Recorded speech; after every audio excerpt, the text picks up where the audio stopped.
we're slaves to the clock, you know, can't start before it's really officially the time. Yeah, I have 6:29, so Yeah. another Well, minute. you know what, that, But we- remember, last time that clock was working. It's working now. I think it's a new 6:29. clock. Yeah. Yeah, it looks like a new That's an clock. accurate Yeah, I time. don't think that was the old one. Well, we do have 3 board members. Yeah, we have a quorum.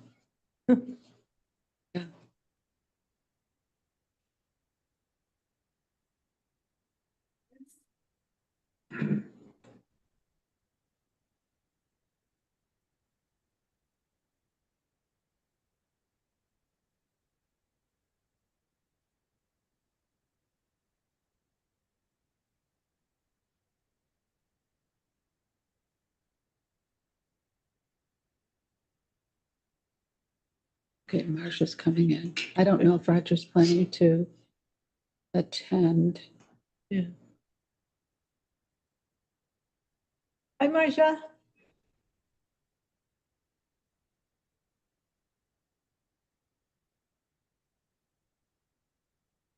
Good evening. Good Okay, evening. it's 6:30. I don't know if Roger will be joining us. I have not heard from him, but Recording I in understand. progress. I understand Roger's on vacation, so he may not be joining us this evening, but it's 6:30, so let's get started. I'm Pam Smith, Chair of the Select Board. I'm joined here at Tracy Hall by Priscilla Vincent. And remotely, I'm joined by Mary Layton, Vice Chair, and Marcia Calloway, and Town Manager Brennan Duffy. Okay, the first thing on our agenda is the agenda. And I have a couple of things I would like to add. Oh, We received an email from Chris Kentucky asking about the opioid settlement funds. I would like to add a discussion of that tonight. And I would also like to add an update on the amendment to the KRT contract for reappraisal. I have a question about the agenda. Okay, Madam Chair? sure, Mary.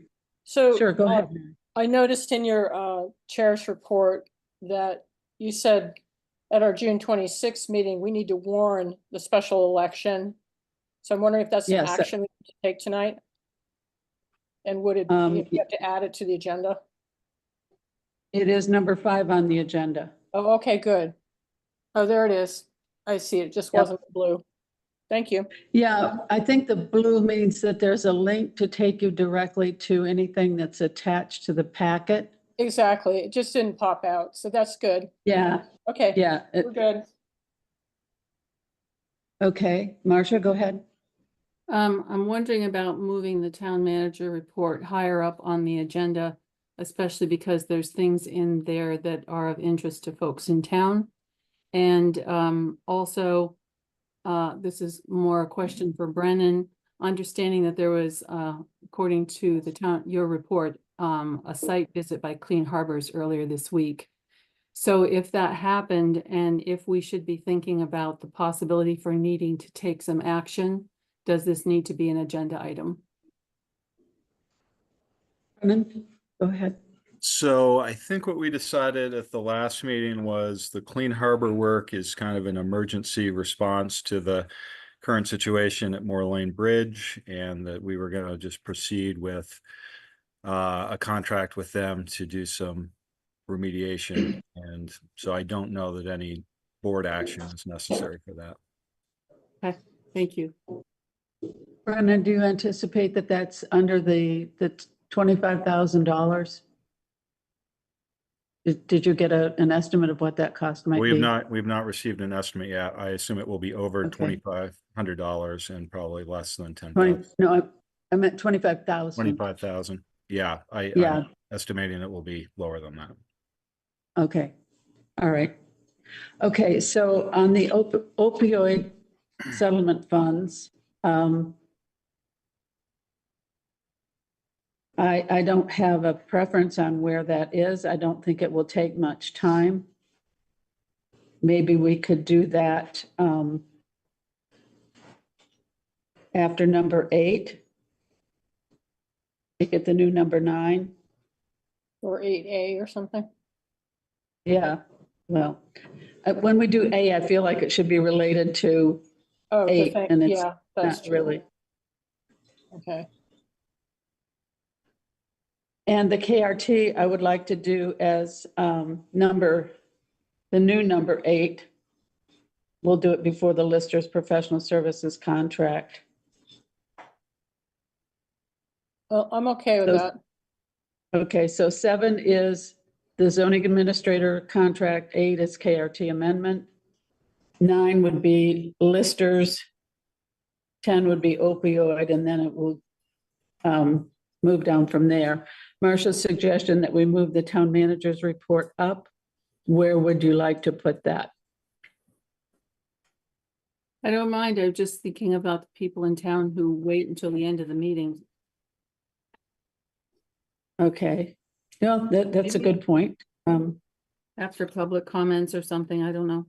I mean, the work of the town manager is kind of the key stuff that we're here about. All right, we could make it the new number 5. Yeah, we're really messing with numbering here. And we'll sounds do it okay. before the town ballot. Okay, so yeah, Whatever. yeah, it's getting a little messy, but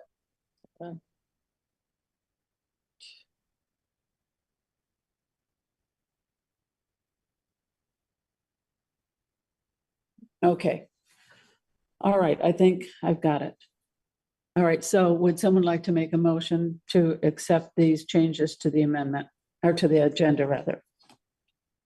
I move I to move- approve. Oh, go ahead, Marcella. All right, you can second. I move to approve the agenda as amended. Yeah. Okay, thank you. I second it. All right, any other comments or questions? All right, I'll call for the vote. Priscilla, how do you vote? Yes. Mary, how do you vote? Yes, Marcia? No as to 2? Okay, and I'm a yes, so it's 3 yes, 1 no. Okay.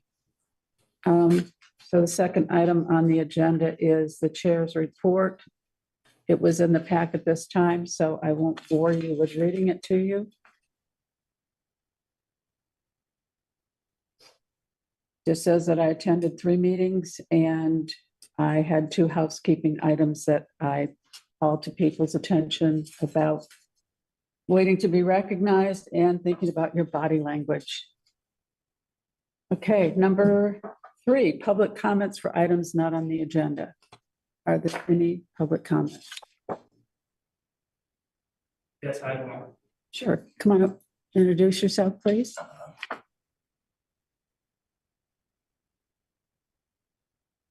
You see me? Yeah, hi, my name is Kit Bergen. I live on Ladue Road. I am here to just bring to attention, and with kind of later on the agenda, there's a discussion about the legal something about subcommittees. Last August, I brought to the attention to the Conservation Commission as well as the Trails Committee about some road work that needed to happen out on Bradley Hill Trail as well as the Deep Road due to the heavy amount of erosion that was occurring there.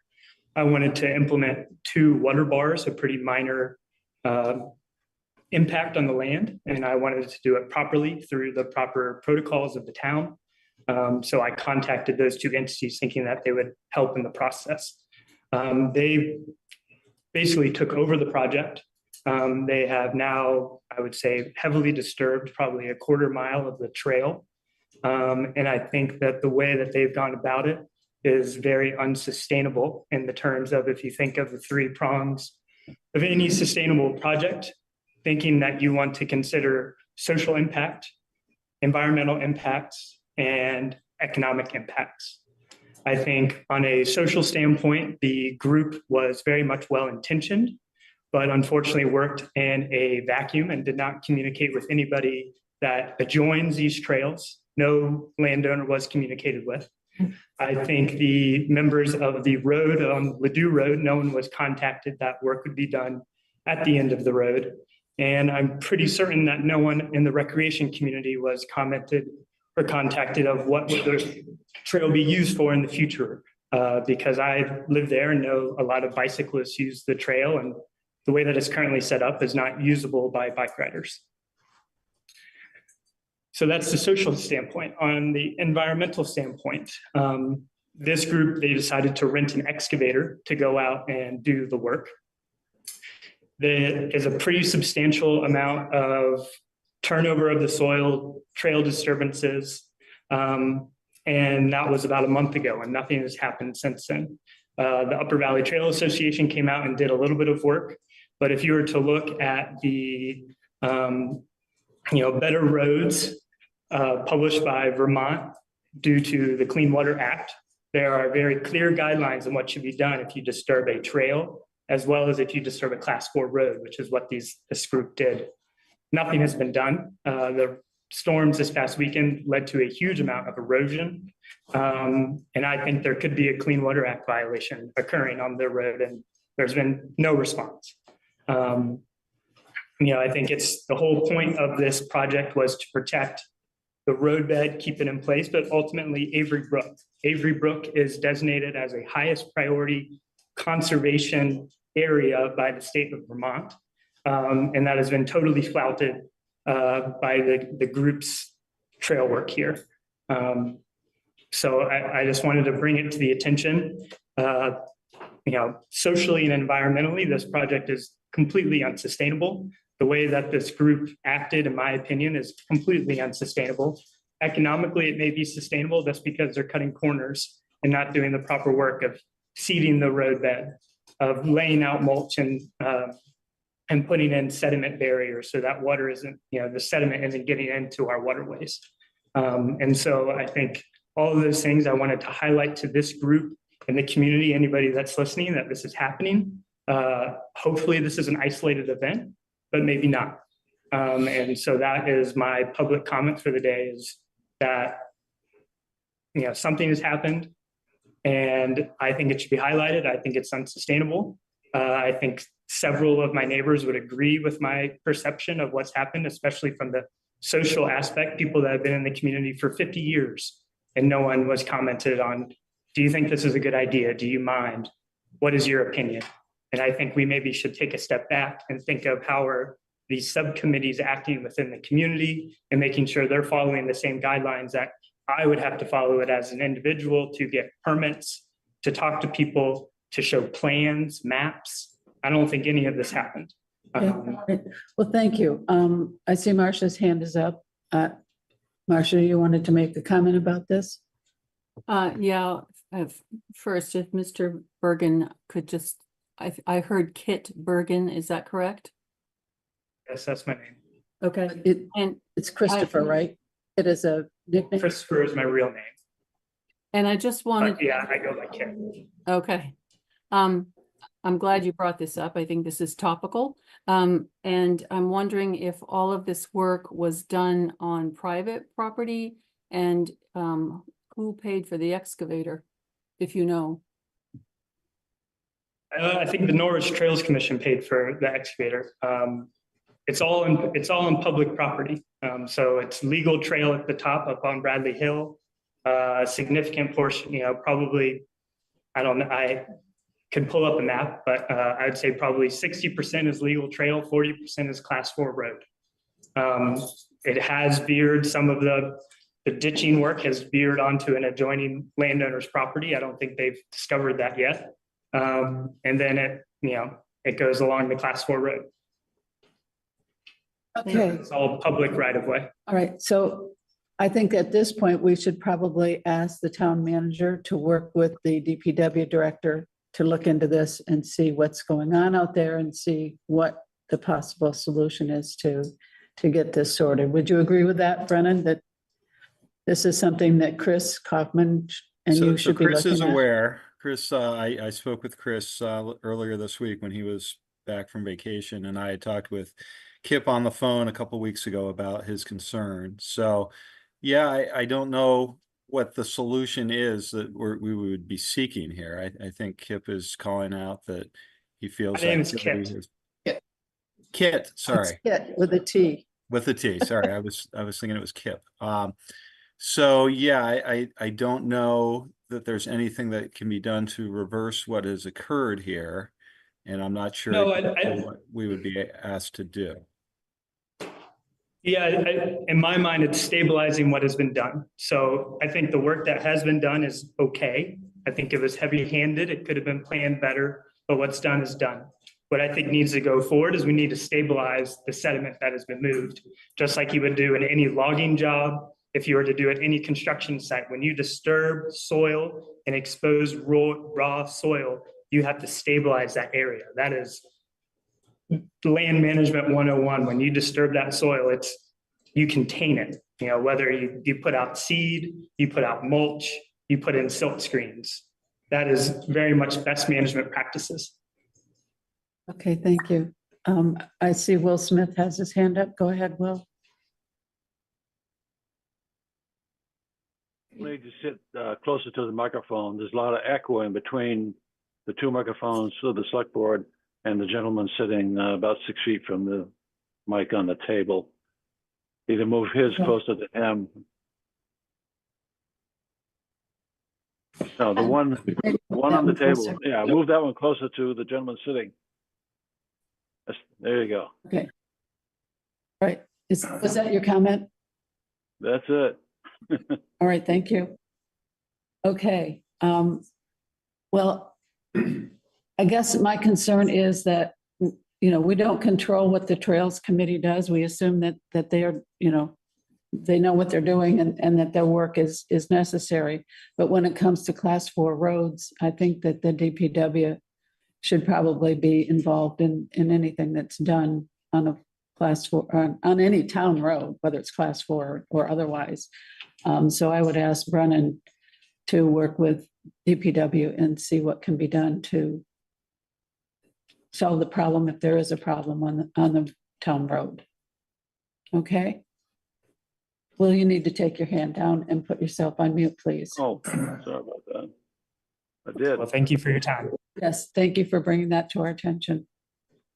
Okay, any other public comments? Yeah, Come on up, Matt. new business. I'm Matt Hall, New Boston Road. Actually, Kit talked to me about his problem, and the other thing is that it's a class 4 road that's maintained by the residents and not the town. So he had said that they were going to put in a parking lot. Well, that I think got resolved today, but yeah, I Okay. mean, now it's a whole separate issue. Is they were planning to put in a couple of parking spaces at the end of the road, yeah, without communicating with anybody. And then, so who would take care of it? If there was people going in and out of there, then the residents would have to pay for that. I assume that the town maintains class 4 roads. Am I correct, Brennan? I actually We're maintain. about to spend $15,000 on that road as a group of people that live on that road. Brennan, does the town maintain class 4 roads? Not in every case. Okay, They'll manage culverts.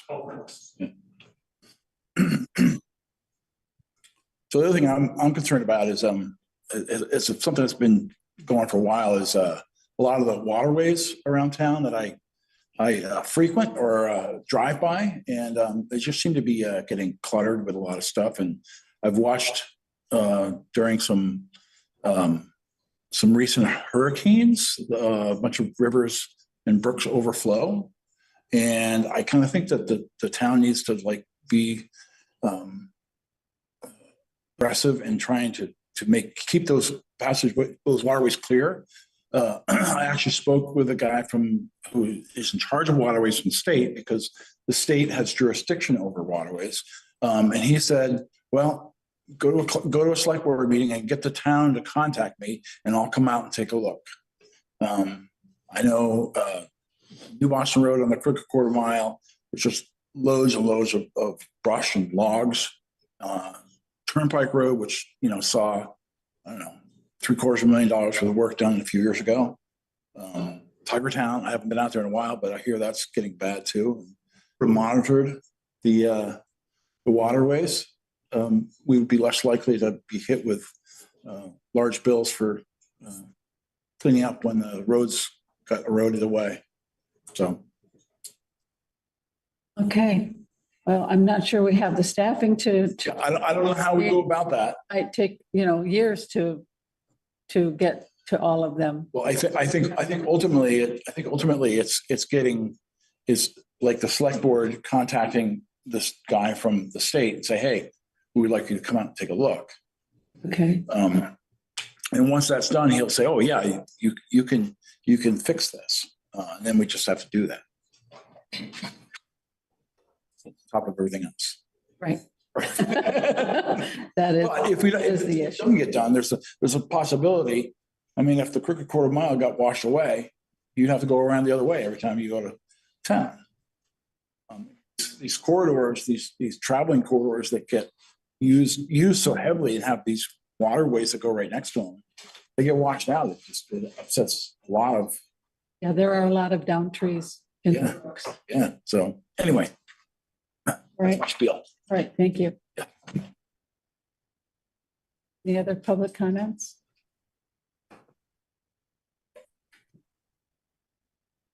Okay. Move on to the next item, which is committee appointments. And we have one applicant this evening for Conservation Commission, Peg Narens. And welcome, Peg. Thank you for applying for this position. Thank you. And my official name, if we're doing those, is Margaret. Okay. All right, thank you. So you have not served on this commission previously, is that correct? I have not. Okay. No. All right, can you tell us why you're interested and what you think you can bring to this? Yes. So this is a commission that I have wanted to serve on for many years. I work in the field of land conservation. That role is not as broad as what the Conservation Commission does. Some of the work that the commission does is involved in inventorying natural resources that the town has to assess their the need for land for protection, whether that be land protection or water protection measures, as we've just been learning about or hearing about. And so I have 23 years of experience in the field of land conservation, and I really feel like I have a very good understanding and handle on the tools available to the commission, mapping tools, other grants and other things that could help enable the commission to move forward and to achieve it, to work on its goals and tasks. Okay. You may have noticed in the packet that there were some residents who were concerned about whether your being on the commission would be present some kind of conflict of interest issue. Can you address that for us? I can. And I will just address that issue and I'll address the letters later. So I've read the conflict of interest policy that the town has. And, I think I don't understand, so these letters are offensive and they contain errors, first of all. And there are situations in which I, as a staff member of the Upper Valley Land Trust, have come before the Conservation Commission. We work in 45 towns. I work very closely with conservation commissions across these towns, but there's nothing about my role at the Upper Valley Land Trust which would automatically disqualify me for this position. Conservationists like myself who work for the Nature Conservancy, Vermont Land Trust, other entities work on their conservation commissions statewide.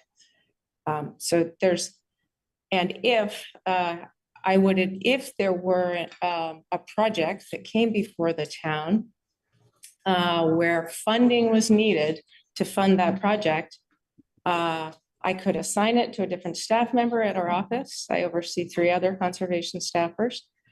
I could recuse myself from any discussion, or I would disclose a potential conflict. recuse myself and step out of the room. So I don't really see how this could be a personal or financial benefit to myself. Okay, all right, thank you. All right, do any of the other select board members have questions for Peg? Marcia? Peg, what is your role or title at the land trust? Upper Valley Land Trust. I am the Vice President of Conservation, and I am not an officer of that organization. We have a board of trustees, and they are the officers. I am a staff person. Okay, and follow-up question. So at any time, would you have any, would a project, well, I'm just concerned about the appearance of a conflict of interest, and I don't want to get into the kinds of parameters that, or, you know, or fact patterns that might present themselves.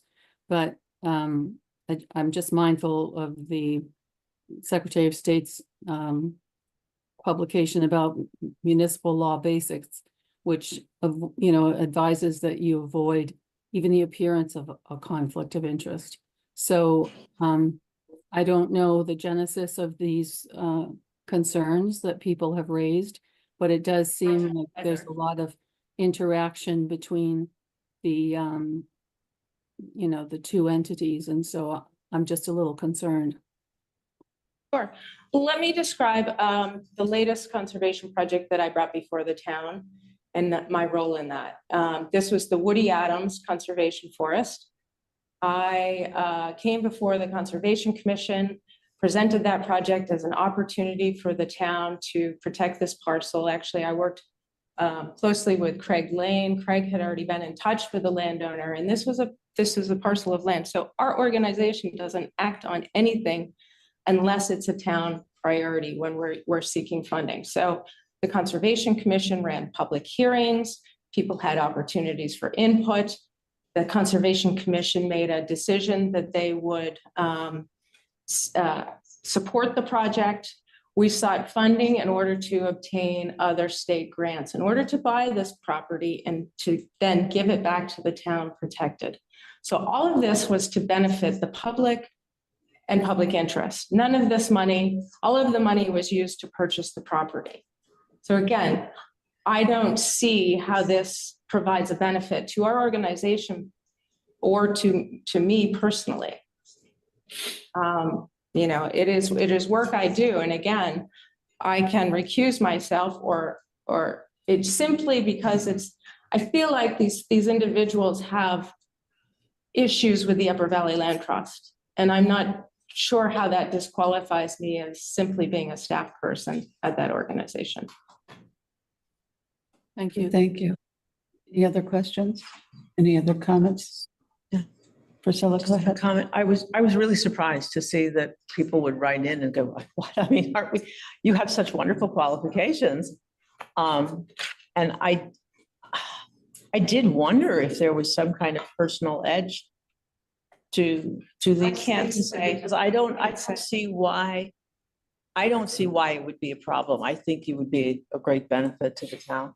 Yeah, I don't know. I find them cowardly that the people aren't here at the meeting. And I have no way to defend myself because there's not enough information there to provide any indication as to what they're talking about. I don't know the individual who the most offensive of the letters. I do not even know that individual. Okay, well, we don't want to delve into that. It was very non-specific. Anyway, any other comments or questions? Not seeing any, I would entertain a motion. I move to appoint Peg Merens. What? Go ahead. I move to appoint Peg Merens to the Norwich Conservation Commission for a 3-year term ending on March 31st, 2027. Okay, is there a second? I'll second it. Thank you, Mary. Okay, any questions or comments before we vote? Oh, I see some hands going up. Linwood Andrews. I'm sorry, Marcia, you had your hand up again. Did you have a comment?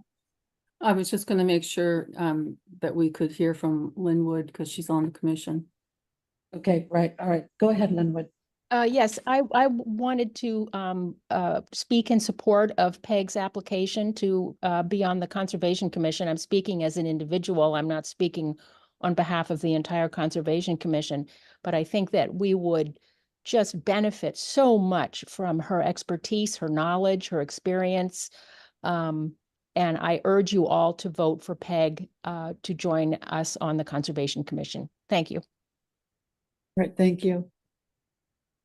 Okay, Craig, you, Yeah, I would also like to speak strongly in support of Peg's application. It's always been a pleasure to work with her on conservation projects. And as Linwood said, she brings a lot of information that's really useful to us. okay, all right. And ironically, she'd be replacing someone who worked for the Rhode Island Trust. That is ironic. Yes, thank you. Okay. Marcia, your hand's up again. Did you have a comment? Yeah, I was interested to know if Craig felt that there was any uncomfortableness at all that, and if there arose any, would he, because he's been on the commission for so long, would he feel comfortable ensuring that there were no conflicts? Yeah, absolutely. Not at all uncomfortable. And the comments about conflict of interest and use of town funds, as you all know, the Conservation Commission doesn't give town funds to anyone. There's a conservation trust fund of local donations for land conservation. And we recommend to the select board that funds from there be dispensed by whatever mechanism we found to help do conservation. And the land trust is a wonderful partner at holding the easements. And we recommend that funds from the Conservation Trust Fund go there to have ongoing monitoring happening, to have the whole setup of the easement happen. A lot of these great conservation projects around town wouldn't happen without that mechanism. All right, thank you. Okay, if there are no other comments, I would ask for the vote. Priscilla, how do you vote? Yes. Mary, how do you vote? I vote yes. Marcia?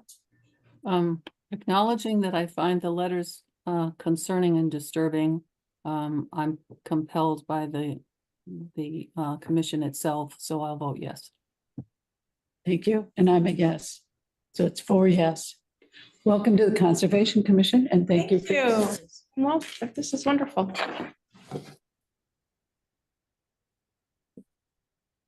Okay, and my agenda here we go.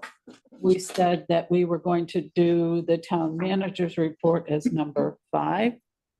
So, Brennan, I will turn it over to you. Thank you. I don't know that I've ever done one of these with the sun still shining, so let's see how we go here. Well, maybe you'll get used to it. Yeah. So we did not have a department head meeting this month because of a number of people had taken vacation during the week we normally do that. So kind of an abbreviated report as far as the other departments go. I can say our finance department is working hard right now with the end of year closeout, end of quarter closeout, and then opening up the fiscal year 25. So Barry and Ashley are working diligently on all of those requirements. You recall that we had approved the sale of our fire engine 2, and that has progressed to the point where that is now publicly posted.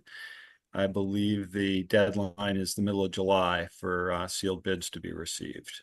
And I'm not sure if we've had any early interest or not, or whether we've received any bids yet, but that will be a couple weeks out, and then we'll know who has bid and how much.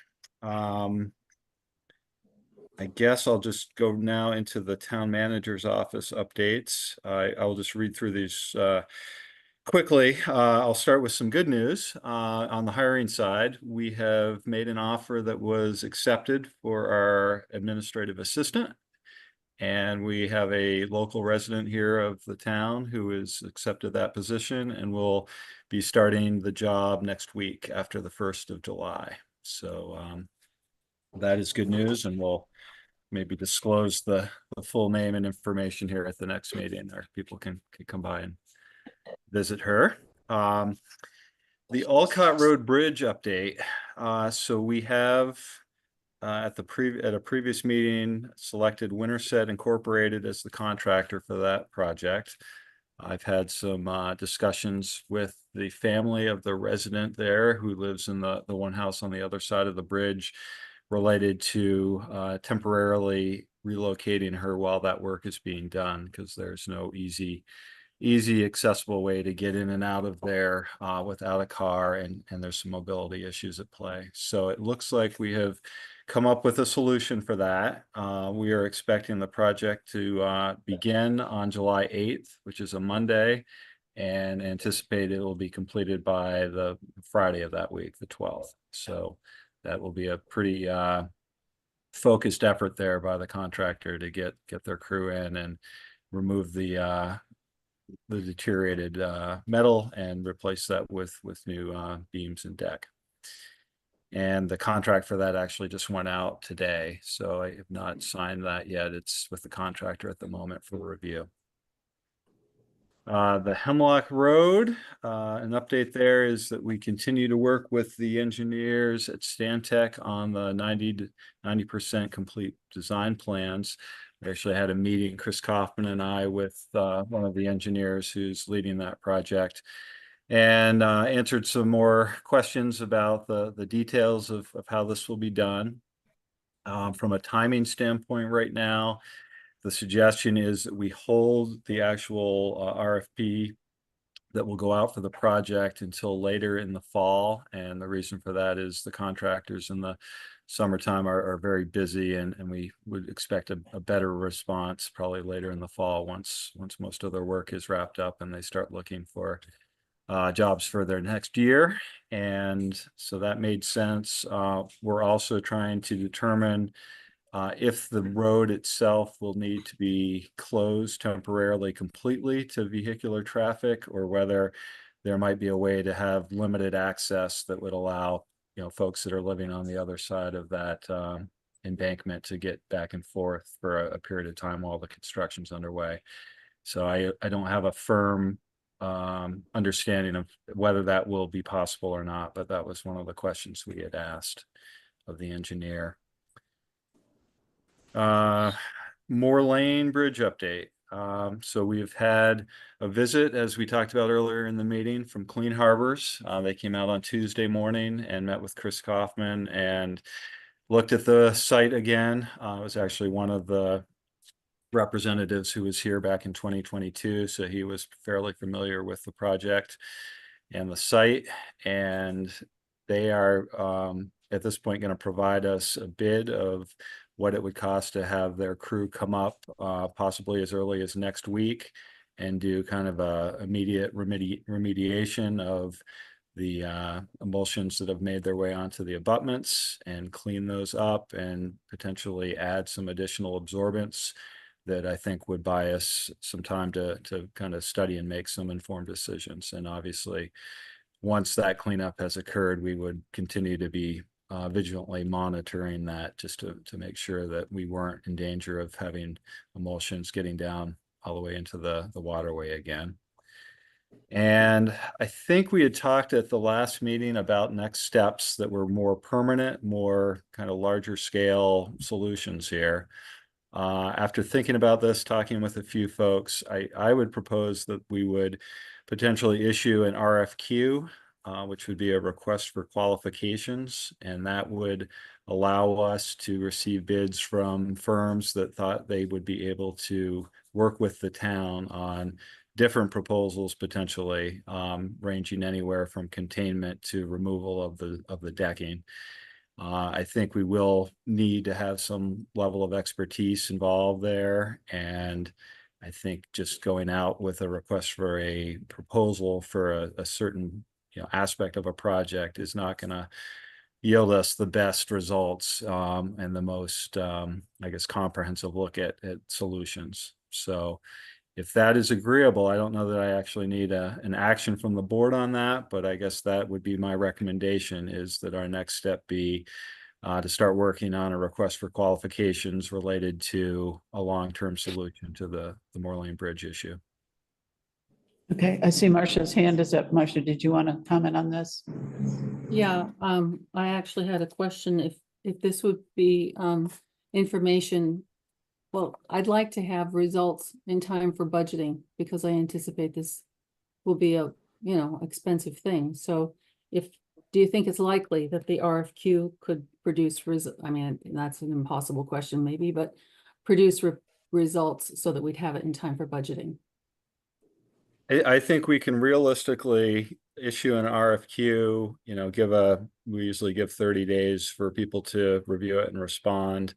So I think we could potentially have a contract with an engineering firm or a expert in the field. Whether we would have a firm handle on, budgeting for a certain mitigation technique, I don't know that we'd have that before November, but it's possible. I know a lot of, we've heard from several that a lot of the engineering firms right now are very busy as well because all of the FEMA money from the storms last year is now kind of out there. We have, projects underway everywhere in the state. So I don't know how the timing will work on that.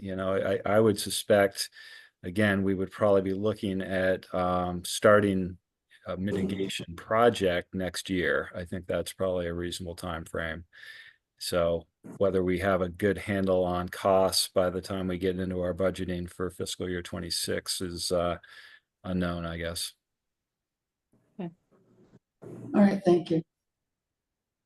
Okay, you want to continue on with the rest of your report? Yeah, then, well, Brenda? I guess just on that topic, and again, I don't know that there's a formal request from the board needed, but do people feel on this board comfortable that that would be the most logical way to proceed at this point after the short-term kind of immediate response is made to go after a certified firm that would be able to work with the town on this? Well, I think that's probably the most prudent way. We need to come up with a solution. So I don't know if the board feels we need to make a motion or if we just need to do a consensus. Mary, go ahead. Oops, you're on mute. Sorry, I think a consensus would be fine.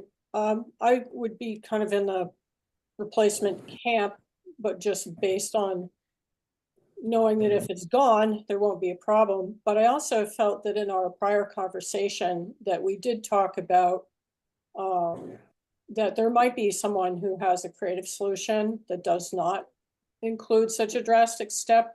So I am in favor of the RFQ. Okay, For that thank you. reason. Marcia, go ahead. I'm in favor of the RFQ. I'm just wondering, we must have to provide people with some data, right? And that would presumably come from Clean Harbors. So I think we could just make a consensus agreement to do that. I'm also with Mary in the camp of just tear this thing down and start again. But obviously, if people have, a solution, we should hear it. Okay, thank you. Priscilla? I'm sorry that I'm feeling so very frustrated about all this because I guess I have a sense of urgency about it that maybe the rest of you don't. That thing is a toxic site right now, dripping stuff into Bloody Brook. And it's summer and children and dogs are playing downstream in the brook and it's natural to want to get in there and play. Sometimes there's an noxious odor that comes off it. I have experienced that in my walks. It troubles me to think that we might not really do anything for another year. It's summer, it's warm weather, things are, I think maybe that can exacerbate things. And it sounds as though an RFQ is a very good idea and maybe a creative solution, but being totally unscientific, just someone who walks by it, talks to the people who live there. I just really want to get that thing just torn down. I don't think we can keep patching it. And we did talk last meeting about how we've spent quite a lot of money trying to remediate the thing and trying to put on these diapers and stuff, and it's not working. And I just think we should just say, enough, take the bridge down, and then figure out what we're going to do. But in the meantime, we don't have all this toxic stuff. Okay, thank you. Marcia? I don't ever mean to give the impression I'm not anxious to get this fixed now, but I know we don't have a bridge ferry. And I also know that it costs a lot of money to take down a bridge. So I'm comforted by Brennan's discussion with Clean Harbors that they can remediate right now. And I would absolutely be in favor of doing something as quickly as possible. You know, something permanent as quickly as possible. All right, thank you. Brendan, you wanted to? I just wanted to address Priscilla's concern there. So, yeah, I guess the immediate step we're going to take with the Clean Harbors remediation is to, clean up that site at this point to where it is not, no longer emulsions are coming down out of that diaper system and touching the waterway. And that's critical. And I think everybody in the room agrees we need to do that immediately. Yeah, but I do think we need to be thoughtful. We should ask questions about what the solutions could be. We should understand all the options, and then we should make a good decision for the town based on all the information. And that will take a little bit of time.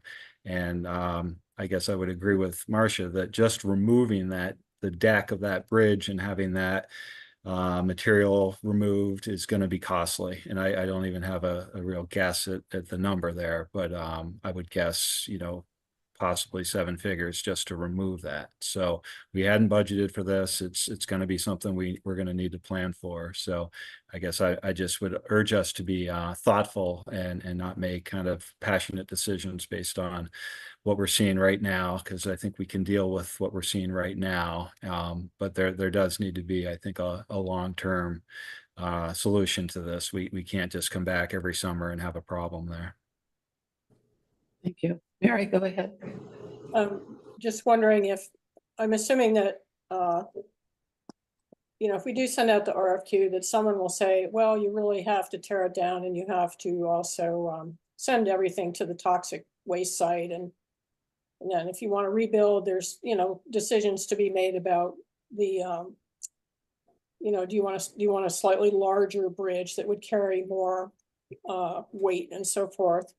But if we did send out an RFQ and instead we got kind of just a bunch of wacky solutions or, things that seemed impractical or more in the remediation camp, but possibly experimental, I just sort of would like to know if we're talking about possible solutions that a tear down and disposal might be one of the solutions that was being considered, just so we could cost it out. I think, as you say, Brennan, I think it would be tremendously expensive, but I would just want to know, I would want to know about that, I think, as part of this process is what I'm saying. Okay, thank you, Mary. Go ahead, Brennan. So just to address that, so the request for qualifications will get us hopefully responses from firms that would want to work with the town towards the solution to the problem, which is that we have a bridge that has, petroleum emulsions coming down. And what that could be multiple ideas about how to address a problem. And that would give us as the town, I guess, an idea of what all those options are with, associated costs, at which point we would then choose to go forward with one of those solutions and have that engineering firm help us, put out bids if it was to be a full, removal of the bridge. That's a very technical piece that would need to have, an expert to guide us through. So that's what I'm anticipating, is that hopefully we would get a number of responses from different firms that might have different expertise, and then we would make a decision on who we wanted to work with going forward. And then we would, again, start that process of what are our options, what are the costs, and how do we make a good informed decision here. Marcia. Just jumping off what Mary said, I'm wondering, is it possible, from my reading, I thought Clean Harbors did the work of, getting rid of toxic stuff. If they do I don't know if they do tear downs of bridges, but I'm just wondering if we could sort of get that information just as a standalone data and then put out the RFQ as you anticipated, so that you know, as Mary says, if we get a bunch of wacky responses that just don't do it, at least we have this knowledge of what it would cost to tear down and dispose. I'm not sure that we could ask that question of Clean Harbors, but I don't know that that's within their scope. It's certainly not in their scope for what we're asking them to do immediately.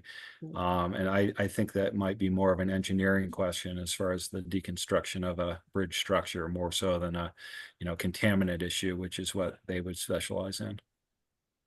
Thank you. Okay, yeah, I think that we need to proceed as Brennan is suggesting, that we get Clean Harbors in and they, you know, deal with the immediate problem and then go on with the RFQ to see what might be a long-term solution. And if we do have somebody come in and tear out this bridge, we probably need somebody who knows how to tear out bridges that are emitting petroleum products, and so that it's done correctly. Sorry, and doesn't create more problems in the brook. So I guess we have a consensus that we'll go with your suggestions, Brennan, to do the Okay. Clean Harbors and then the RFQ. Wonderful. Well, we'll proceed on that path, and I will keep people informed about the progress here in future meetings. So moving on, nothing new to report on our personnel policies. Again, those have been with council here for a couple weeks now, who have been swamped. We've actually added a couple things to their focus priority list in the last 2 weeks. So I guess I hope to have that in the next couple of weeks, but I've said that for a couple weeks now. So that's where we are. At least, sorry, was there a question?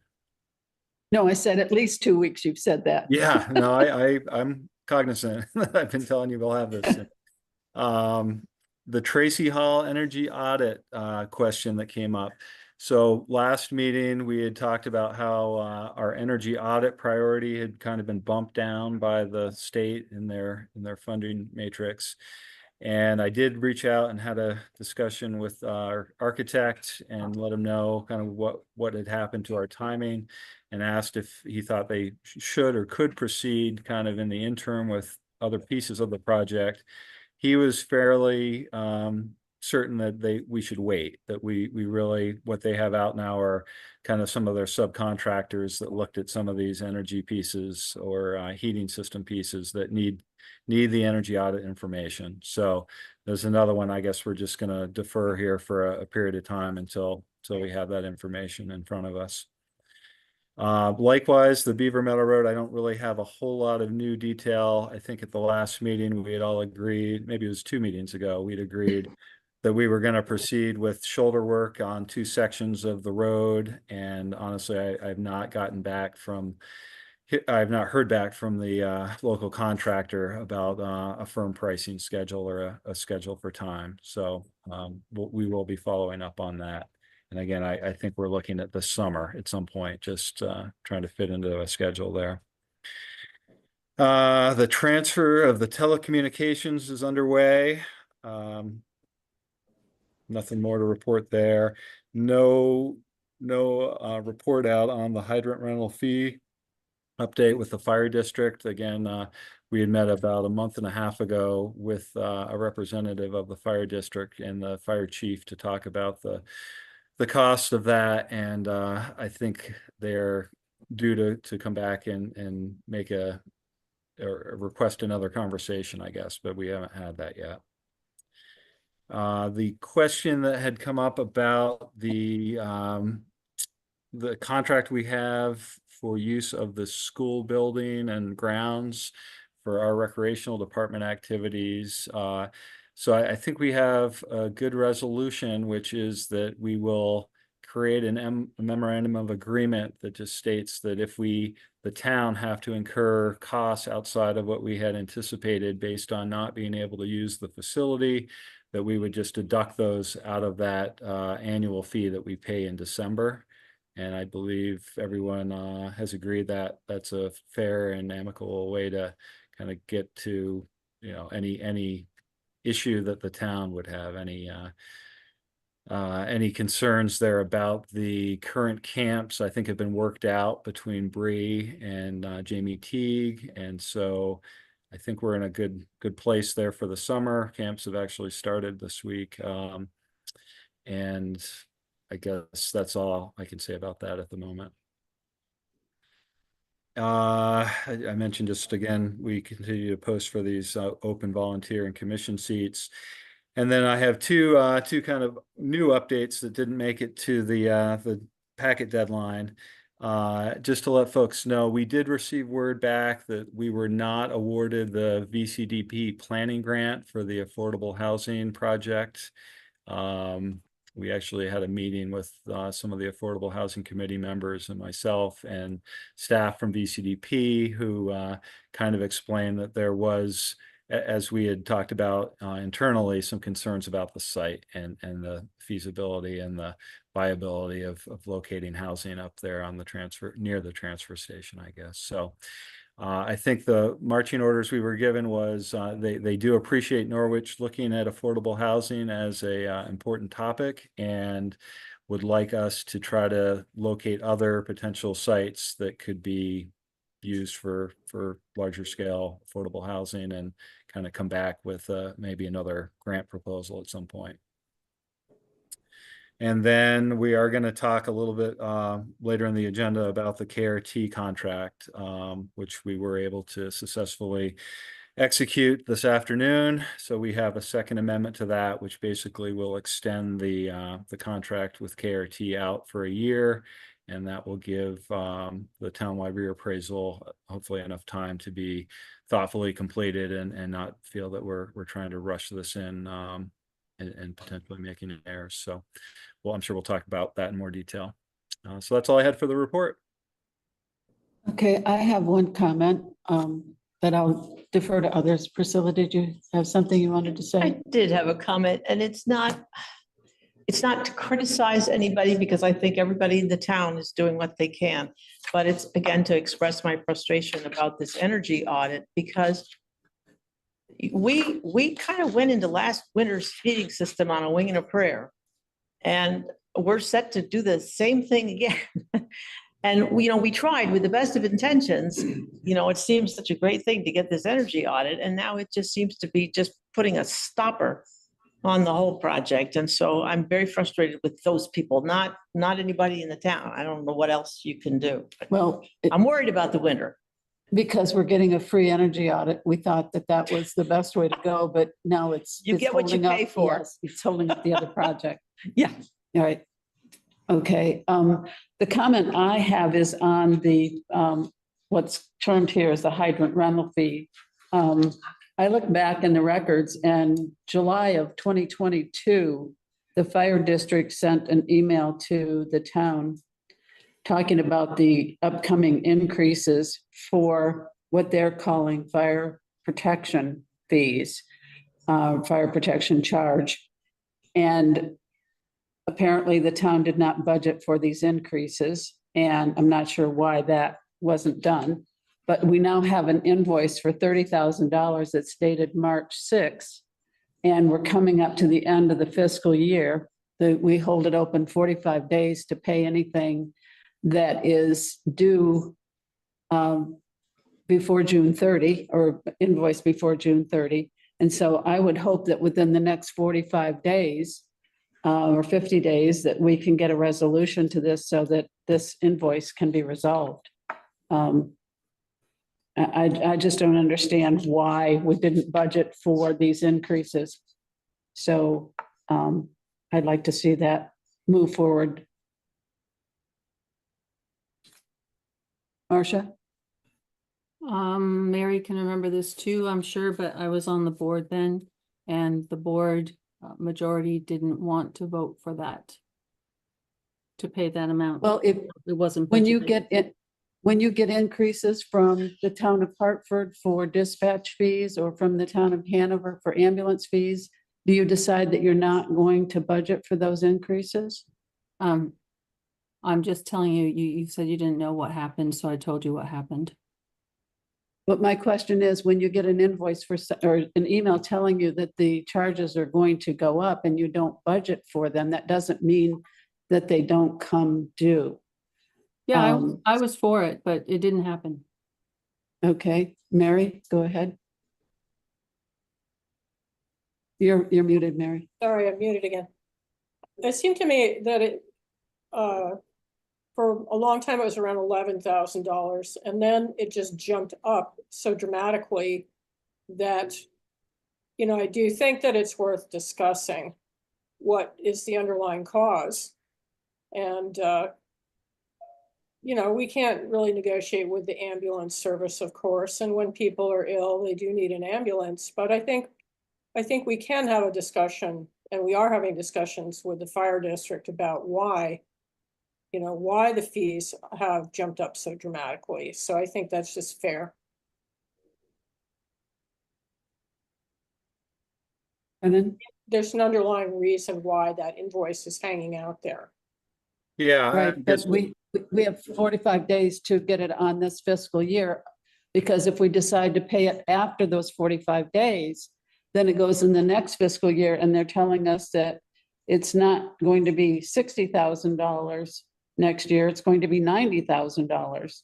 And so then we would be at 120,000 2 years in a row. So I would like to see this invoice paid, because we do need fire protection. It's critical. It's a basic service that the town provides. And the fire district is telling us that this is what it costs to provide fire protection for the town. Mary, go ahead. I think the analysis when this was presented is that compared to other towns, this is very expensive. So, Well, if you we look don't at want it to make from an agenda item out of this, but, and I do take your concern, Pam, we have an invoice and it does need to be paid. But there also Right. still needs to be discussion about why these fees Well, are jumping up. If you're looking at hydrant rental, that's one part of the equation. There's more than that at stake here. There's also all the water that is pulled from the fire district water system to fill our tanker trucks so that they're ready to go out and do firefighting whenever they're called on. So it's not just hydrant rental. If you look at it from hydrant rental standpoint, yeah, that would seem like a huge jump, but it's not just hydrant rental. Well, So maybe it should be an agenda item at some point, beyond the fact that the invoice does need to be paid. That perhaps the full board at some point should understand the logic or the need for the big jump. Right. Well, we have 2 meetings coming up in July, and the first meeting in August, I think, would be at 44 days. So we have 3 meetings to get this resolved so that we can pay it before the 45-day window closes. Marcia, did you have something to say? You had your hand up and then you took it down. Yeah, because I thought Brennan had said he was going to meet with folks, and so he might have more information. I don't think he has a meeting scheduled, so that's the gist of my comment, is that I would like to see this process get speeded up a little bit. Brennan, go ahead. So I just wanted to make a comment on that. So we were I guess issued a bill for amount that was well above what we had budgeted. I was asked to look into this and negotiate this a couple months ago. That's what we're doing. I think the fire chief certainly feels that this is an inappropriate amount of increase and has no real justification. And that's what we're seeking from the fire district representatives is how can we explain that this has gone from $10,000 or $11,000 a few years ago to $60,000, to $90,000, and what is the basis for that? If we received an invoice from anyone, just unilaterally saying we want the town to pay X number of dollars, I think it would be reasonable to question the value of that and the service that's getting provided. And that's what we're trying to do, again, in a collaborative way with these discussions that have, we've had one and we're hoping to have another. But I think just saying we're going to pay this invoice within 45 days because it was given to us is probably not an appropriate way to handle it. Well, the invoice is dated March 6th, so it's well beyond 45 days. I'm saying we have 45 days before we close fiscal year 24. Yeah. And so my hope is that this can be resolved before that window closes. All right, I think we need to move on. Cheryl. Cheryl, I'm sorry, go ahead. Yes, come on up. So Cheryl Lindbergh, I just wanted to ask Brennan on your departmental meetings and all. I kind of feel like maybe the listers would benefit by attending, and we could then work closer with you in terms of the moving forward with the contract and the reappraisal, keeping things, up to date. So is it possible for the listers to be part of the departmental meetings, or a person from the lister's office? Well, we can think about that, Cheryl. I hadn't considered it. You're not technically a department head, and we've tried to limit this to folks that are kind of in that capacity. I think we could certainly arrange to have more frequent meetings, and I think we should, related to the work of the lister's office and the reappraisal, to avoid the issues that we've had here at the end of this year. So I think whether that was part of a department head meeting or whether that was just individually set up between the town manager and the listers, we could certainly do that. Yeah, okay, because I find sometimes it's helpful for what we do to be shared with other departments in the town, because we're all in the same building, and some of the things that we all do interact with different, we certainly interact with the finance office and the town clerk's office quite a bit. So it just seemed like a reasonable thing to ask if we couldn't be included, and maybe we can think about it, but that was my question. All right, thank you.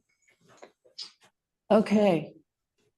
Number 6, the August 13, 2024 town ballot and informational hearing.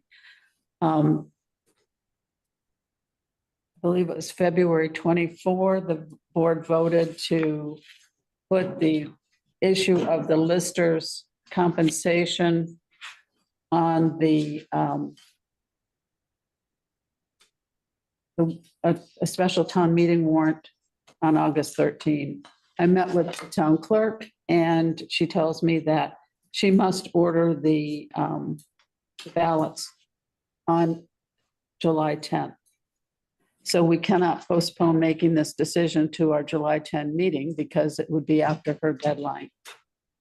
So I have put a summary in the packet, and I have proposed the draft of an article for this change of compensation for the listers. And so I would like to get some feedback from the board on this motion, and if it's acceptable, move to put it on the August 13 ballot. What page in the packet was that? I don't see it. Oh, I'm sorry. I'm sorry. This is my own it's my own notes. Sorry. No, I put that in the on the motion sheet, which was the motion. Sorry, these are my notes. Oh, Okay, so it's article or item 5 on your motion sheet. Article 1, shall the voters of the town of Norwich approve an immediate change in the method of compensating the Norwich listers from stipend to an hourly wage? And shall any remaining unspent funds budgeted for lister stipend and assessing clerk wage be transferred to a new account entitled Listers Office Wages? So that is my proposed article for the warrant. Marcia? I sort of thought that you weren't supposed to have two clauses like that, because a person might want to vote for one clause and vote against another clause. So in You other wanna make words, the make a separate article for the. You want to make it two articles? I think that's what the recommendation is generally for these. Keep it simple. I'm also wondering,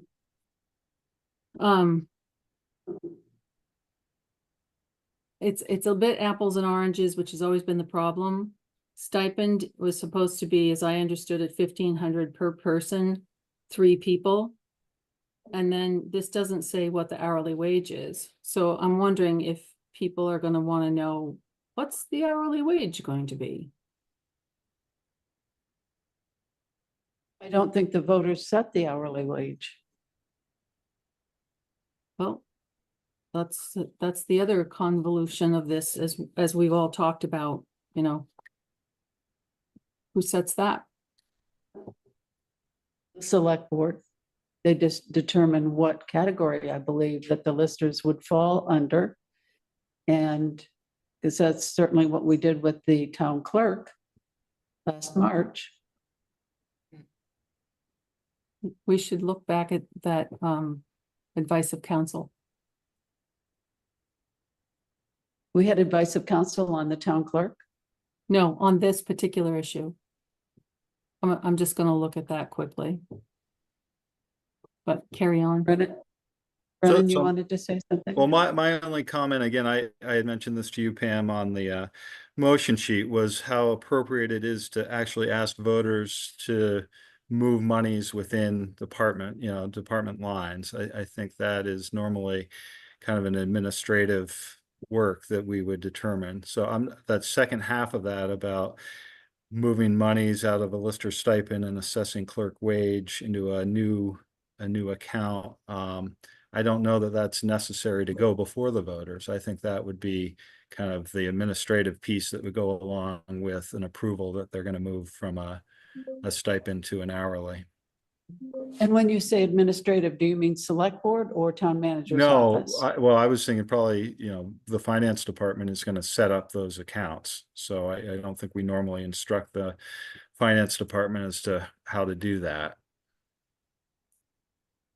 Well, when the board sets the budget and the board did not budget for this in the fiscal 24 or 25 budget, the request from the listers was not honored during the budget process.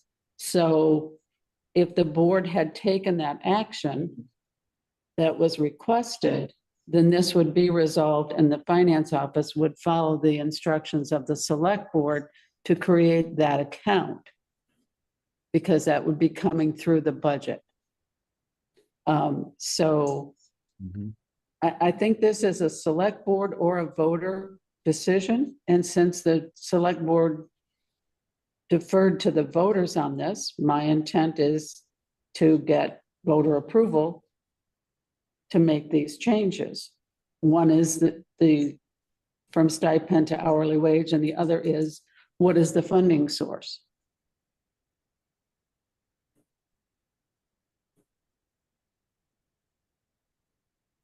So if you, Mary, go ahead. I agree with Brennan on the details of sorting out the accounts. I think we should strike that part.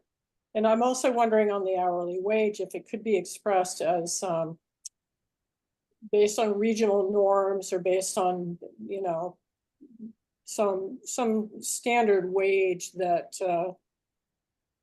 that's just commonplace in Vermont, if there's a way of expressing that.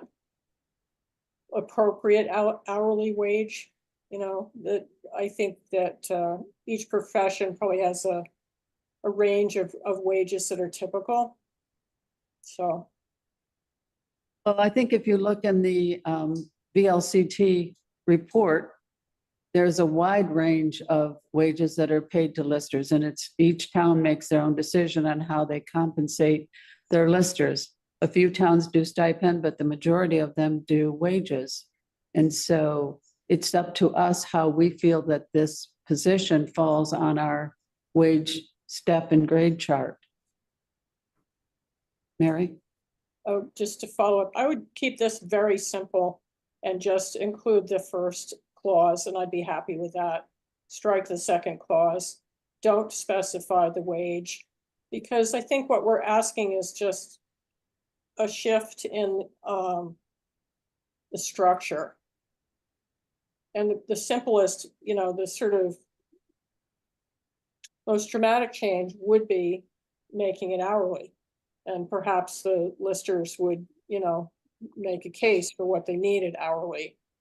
I also might be more visible to the voters that way, I went back to the town reports to see what listers were paid in previous years. Fiscal year 12, The final budget for just the lister wage, not the office assistant, was $40,560. And what's being requested now is probably about 2/3 of that. In fiscal year 12, actual was 27,205, which is probably more like what we're going to be looking at for the coming year. So we're going back to a system that was contract assessor on how we compensate the listers.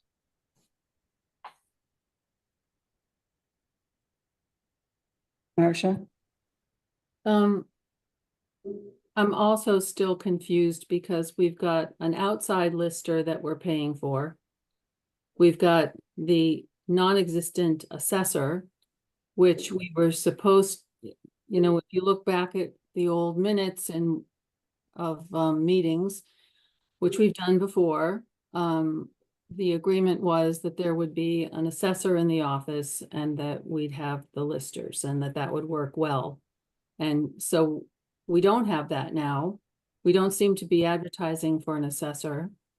And I'm sort of, you know, I think we have the reason that I voted for this to be on a ballot is because it had been voted before. And I think that this is one of the things that under those, as explained on the Secretary of State's website, we don't have an option. If the voters vote for something, then we have to put it on the ballot for them to vote for.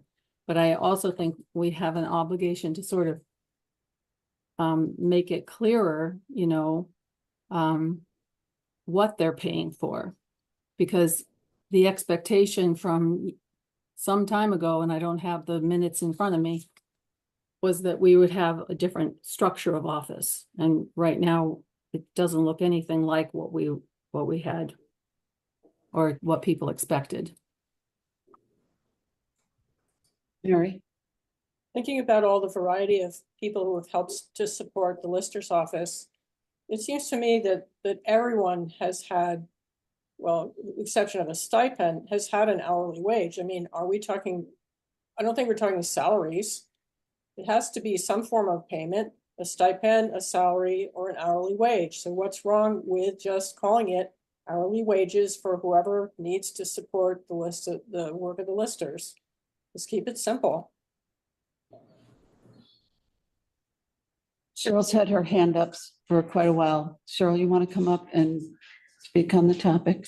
Sure. Cheryl Lindbergh, Lister. What I was just going to say is I know when we did the budget work last year and maybe even the year before, we proposed an hourly rate.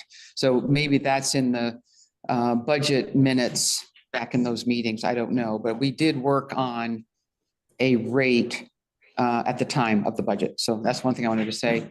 If I could quickly add to Marcia's point or question about the structure of the office. With the reappraisal firm of KRT, we have to our access availability of assessors who are certified by the state, and they are the current go-to resource for the listers for the assessment work, which is now ongoing. The intent was to have office staffing to support the work needing to be done that the listers might not all be comfortable doing, but with the resource of someone in the state of Vermont who is in a different town nearby with many more years of experience to assist. And this is this was an outcome from going to a lister assessor training session, was to reach out to other towns in Vermont to see if anybody who serves as a lister would be able to support the town of Norwich's office without having a contracted assessor in the office. So that was the genesis of that. With the reappraisal starting and being underway, we have those assessors available to us until the reappraisal is over with, at which point, be my understanding, and I believe the way the office would change would be to go back to the structure that you've asked about, which is to have the 3 listers and a contract assessor. So at some point there would be an RFP, RFQ, something to go out to request that support for the office to continue back into that structure. Give Cheryl.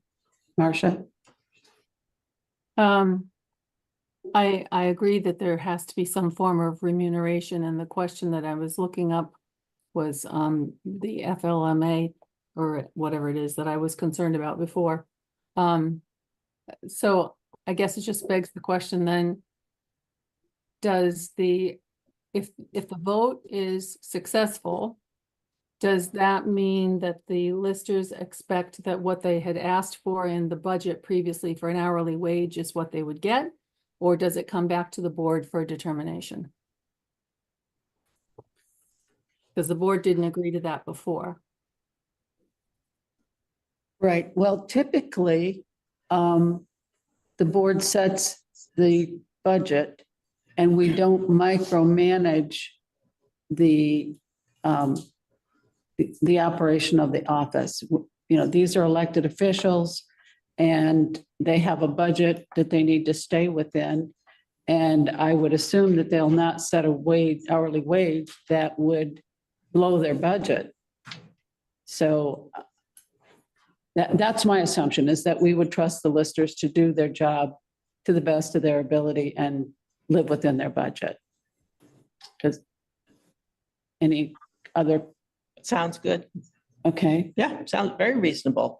I mean, they're elected officials and so, you know, they. And they have a understand. budget, which we already set for starting July 1st. Right. Brennan? So just a thought, instead of including the piece there, that's, the second piece of the motion, which is kind of how these accounts will work, can we determine what that maximum amount would be? And then that could be on the ballot as a not to exceed cap that would give the voters a better idea of what amount would be maximized in fiscal year 25. I don't have those numbers tonight and we need to pass a motion tonight unless we want to hold a special meeting to deal with this. Because we have to decide before the morning of July 10, and that's our next meeting. Marcia?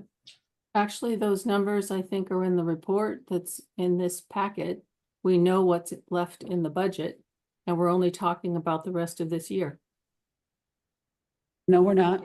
No, the vote is in the next fiscal year and the listers will be paid their stipend for all of July and half of August. And I don't know what would be paid out on the clerk wages side. So no, I don't have a crystal ball to give that number. And I don't have the budget right in front of me tonight. So I think putting a ceiling on it is ridiculous. We need to just say they'll be paid and they're elected officials, they understand budgets and they'll live within their budget. Mary, you had your hand up? But wouldn't the amounts come out more in the budgeting process anyway? The budget's already been established. This is fiscal year 25 budget that we're talking about, that was passed by the voters this past March. Okay. So the budget is set.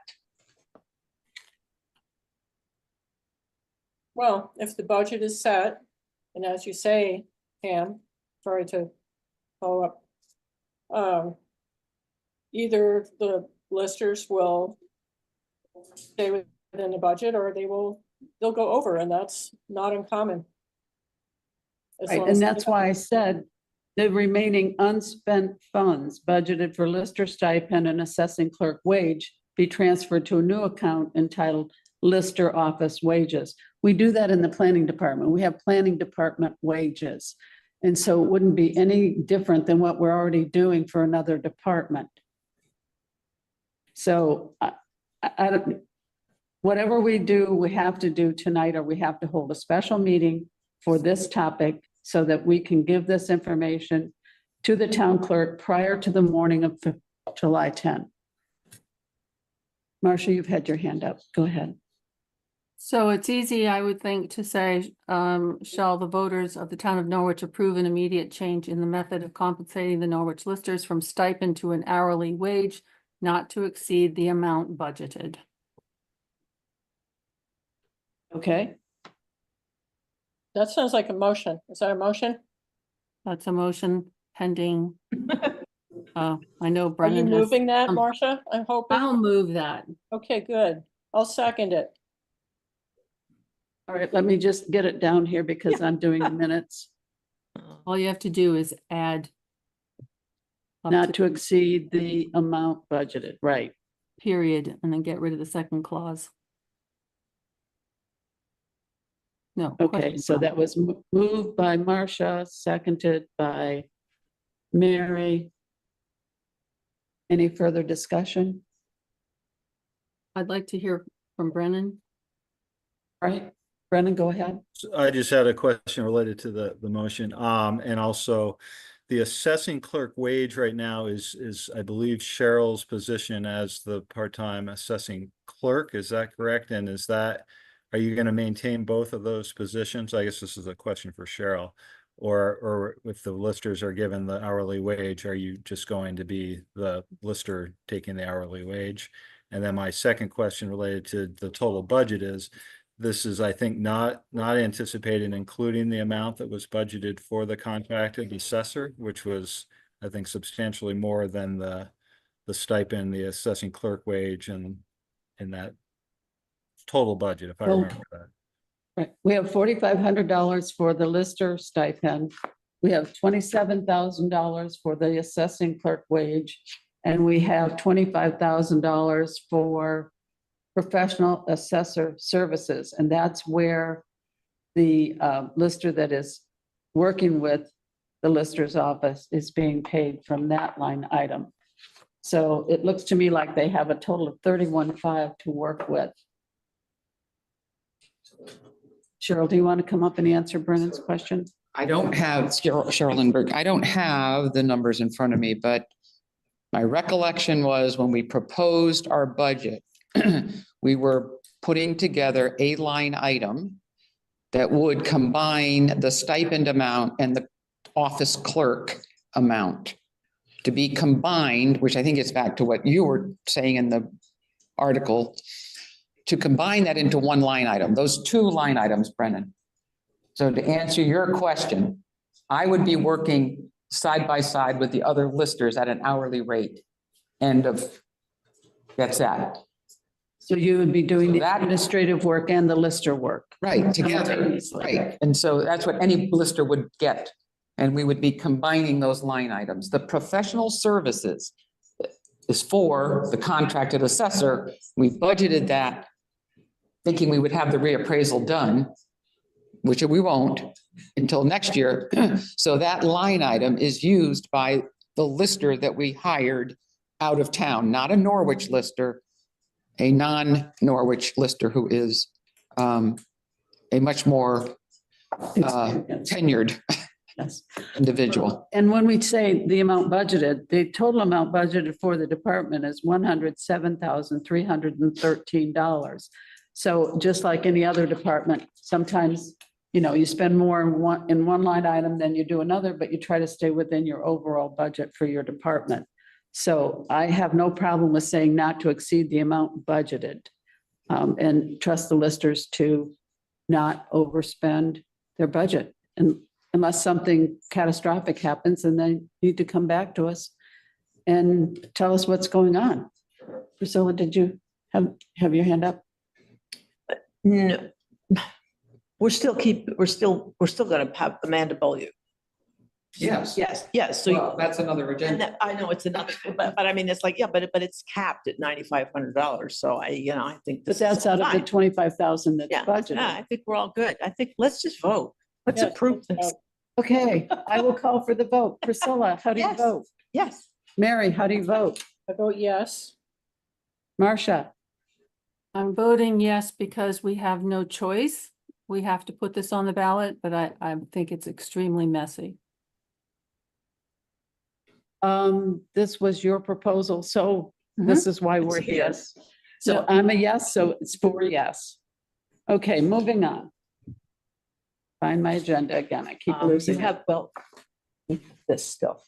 Oh, that's right. We need to schedule the informal hearing that goes along with having Informational. the special town meeting.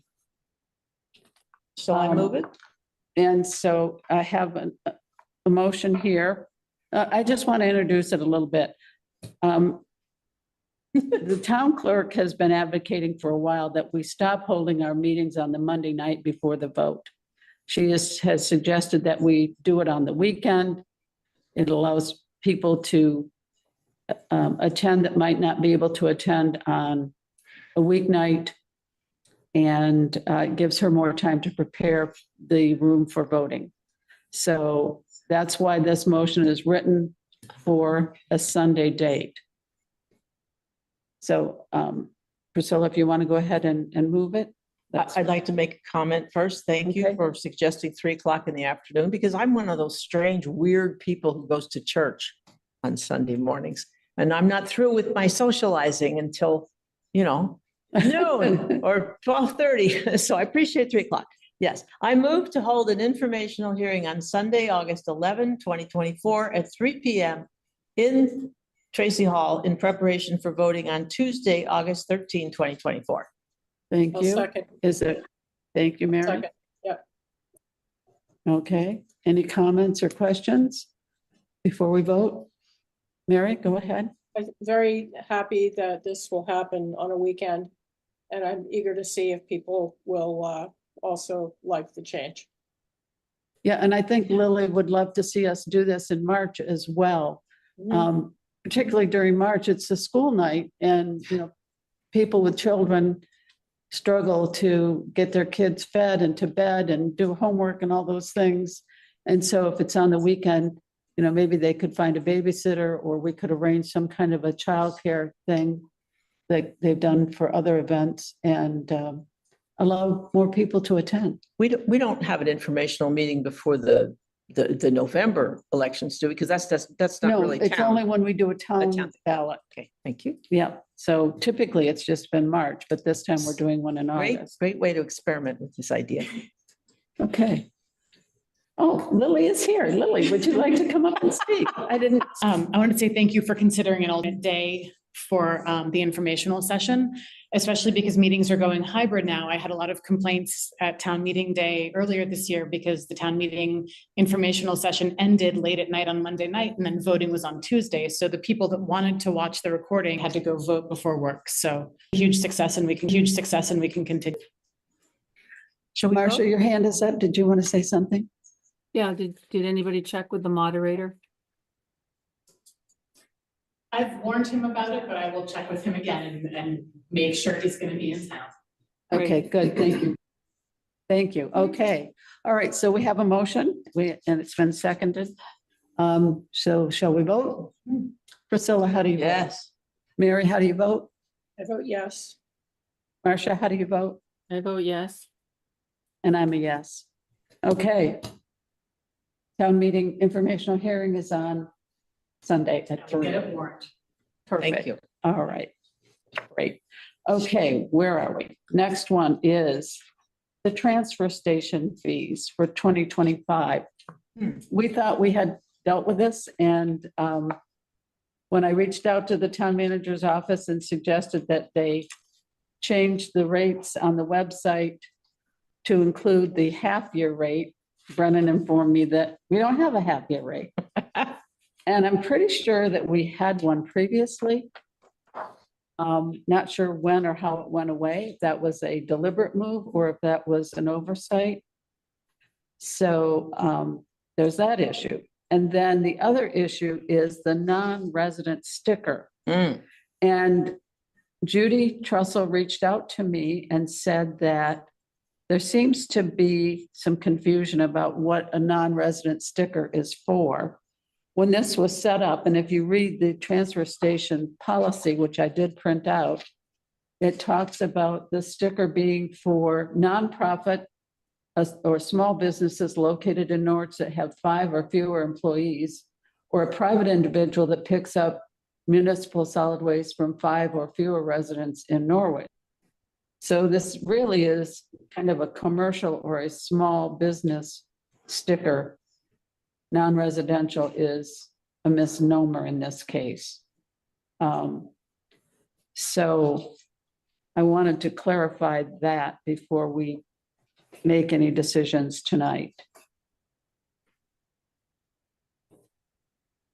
So I guess, Brennan, I see your hand is up. Go ahead. Yeah, maybe I can just add a little more information. So I think actually non-residential, that term might be applicable here, and it's currently listed as non-resident, which would tend to imply that it was from someone who lived outside of the town. And in my discussion with Paul Albee, there's only 4 or 5 of these that actually are purchasing these non-residential tickets, which are, again, normally small businesses or commercial entities of some sort that are located inside the town. So the question that came up was we had not taken into account the increase that was made to the sticker price for the resident sticker. We decided that was going to go up $5. The question of the non-residential, which again is a small minority of those stickers, wasn't discussed at all. It just didn't get thought of. So my suggestion was that we would raise that appropriately to $5 as well. So that was, I think, the question for the board on the cost piece is that, do we want to increase that appropriately as well? Right. I had a resident reach out to me to say, well, if the resident sticker is going up 14%, why isn't the non-resident sticker going up 14%? I thought that would be an equitable way to look at that. And so I said, well, hadn't thought of it that way, but I would propose that tonight and see what is the pleasure of the board. So I think the resident, if we look at the non-resident going up 14%, it would go up $10 instead of $5. So I just throw that out there for you to think about.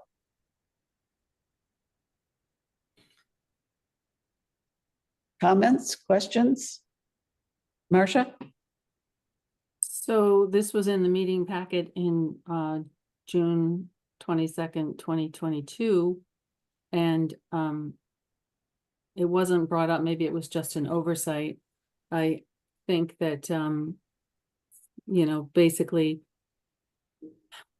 if it's only a few people, it's not really non-residents, people who are like renting in town.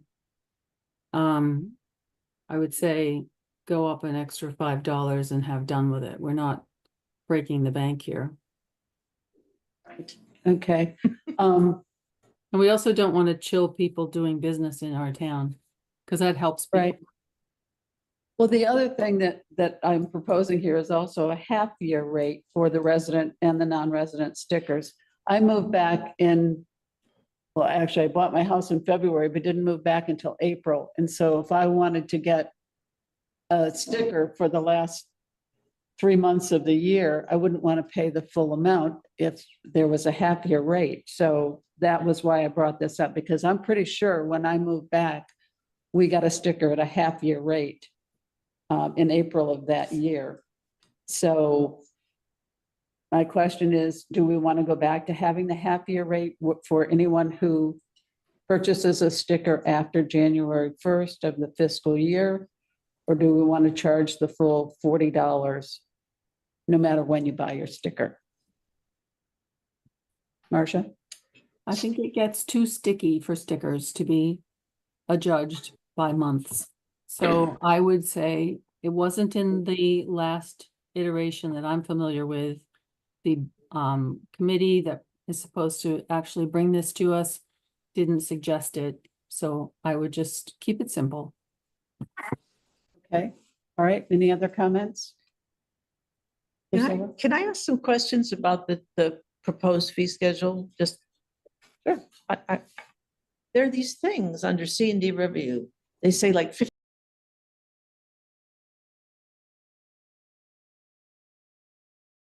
And then there's something about households with or without CFCs. What's that? Oh. And then it looks as though they're upside down. All electronics small is $30 and all electronics large are $10. Is that right? You pay less, for Yeah. you pay 1/3. Well, we asked, Much for big- we asked the Solid Waste Committee to look at all of these things, and they only came back with a recommendation that we increase the price of the sticker. They felt that everything else should stay the Okay. same. So I would assume they've looked at these things and understand exactly what this means in terms of the categories. So at this Fine. point, I guess we would just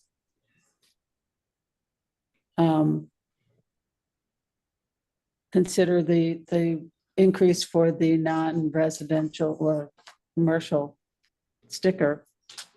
So if someone would like to make a motion, we can get that done. So that would be if we go with a 14%, so we would raise the non-residential fee to $85. Marcia was advocating just the $5 increase, same as the residential. Oh, I thought that was the opposite of what she said. No, she said, keep it simple and go $5. Correct. Okay.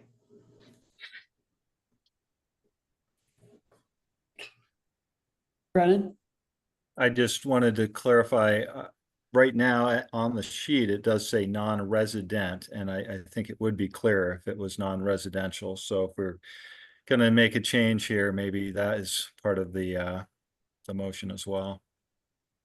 Okay, so you think that changing that title to non-residential means that it's still Norwich based, but not Not a household. residence, not a household.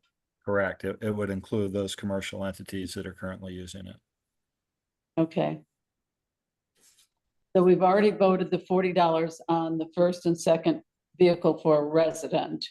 And then the proposal tonight is $80 for the non-residential. Would someone like to make a motion?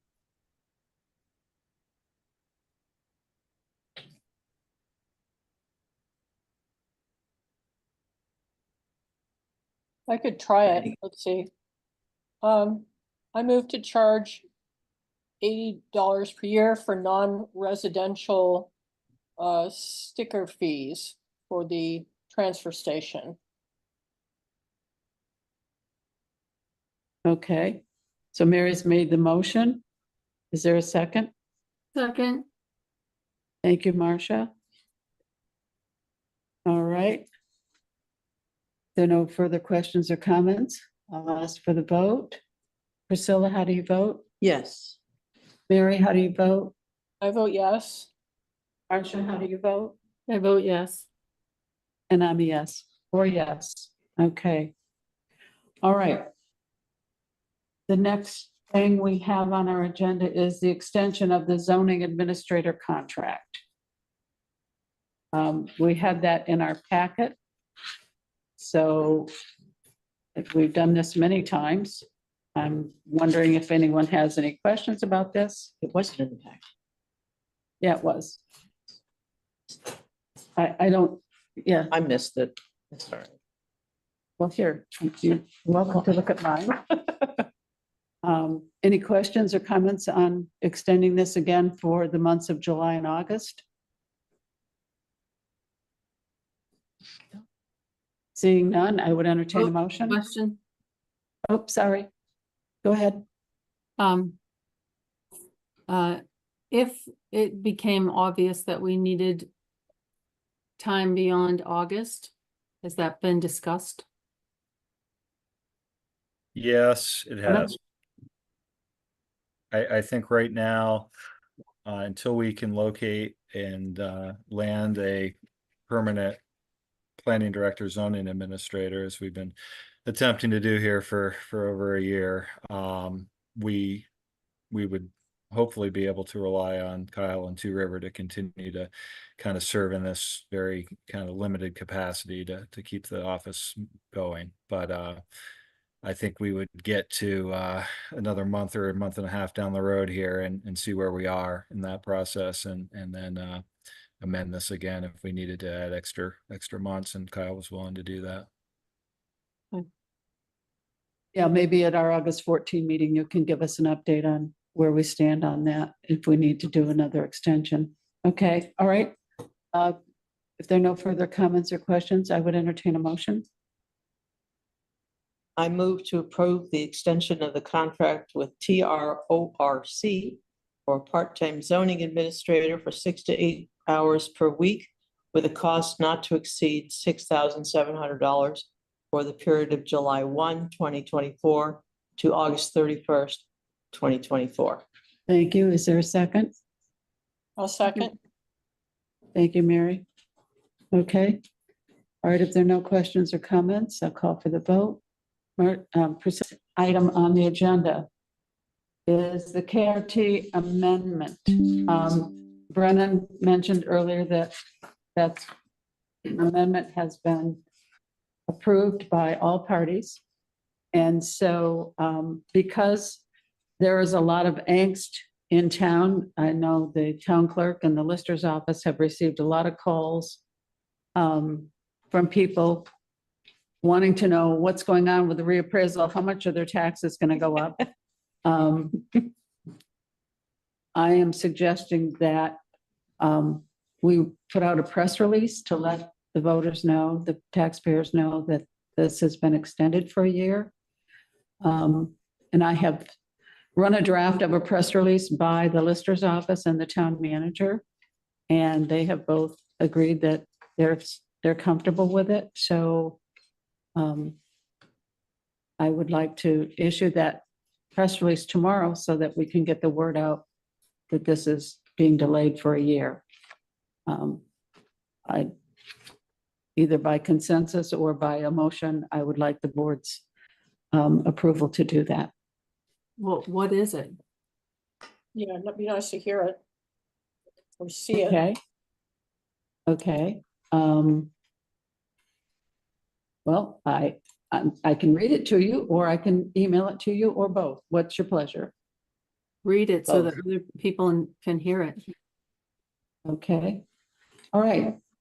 At the June 13, 2024 meeting, the Select Board received a request from the Board of Listers to work with our reappraisal firm to delay the reappraisal from the April 1, 2024 grand list to the April 1, 2025 grand list. On Wednesday, June 26, the town manager signed an amendment to the reappraisal contract with KRT Appraisal, Inc. that grants 1 additional year for the completion of the reappraisal work.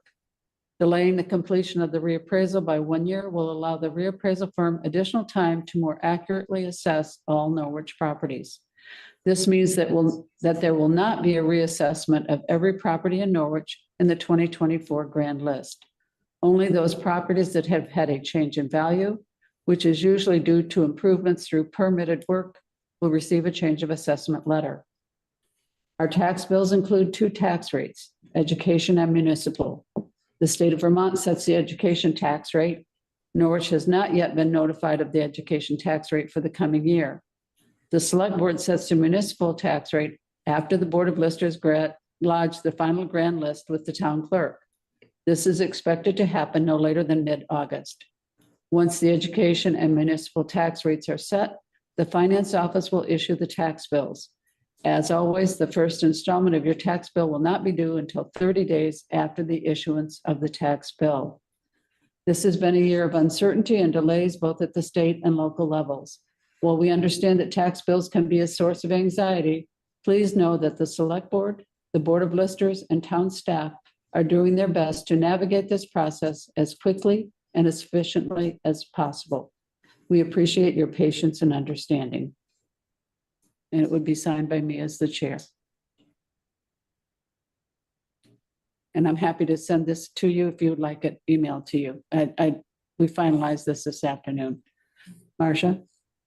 Well, I think it's too much, but I think that the question that people will probably come up with is, so we're going to have some properties that have a higher tax rate than they did, and others that don't, and how's that going to get conflated next year when there's a finalization of the reappraisal? There won't be any properties that have a higher tax rate than others unless they have a change of assessment letter because they have permitted work. I understand that. I think that the question will still come up and it'll be confusing to people. But I mean, I would have just said one sentence would do it. There's been an extension of the contract. And I think the other thing people are going to want to know, which I'm sure Brennan is going to tell us, is whether this is going to cost us any more money. Brennan, go ahead. So we are not going to be paying KRT any more than we had budgeted in the original contract. Good. Thank you. Well, I think it's important to get a press release out to the voters, and I was trying to explain to them the process so that they understand that we don't have the answer right now what their tax bill is going to look like, and we probably won't know until mid-August.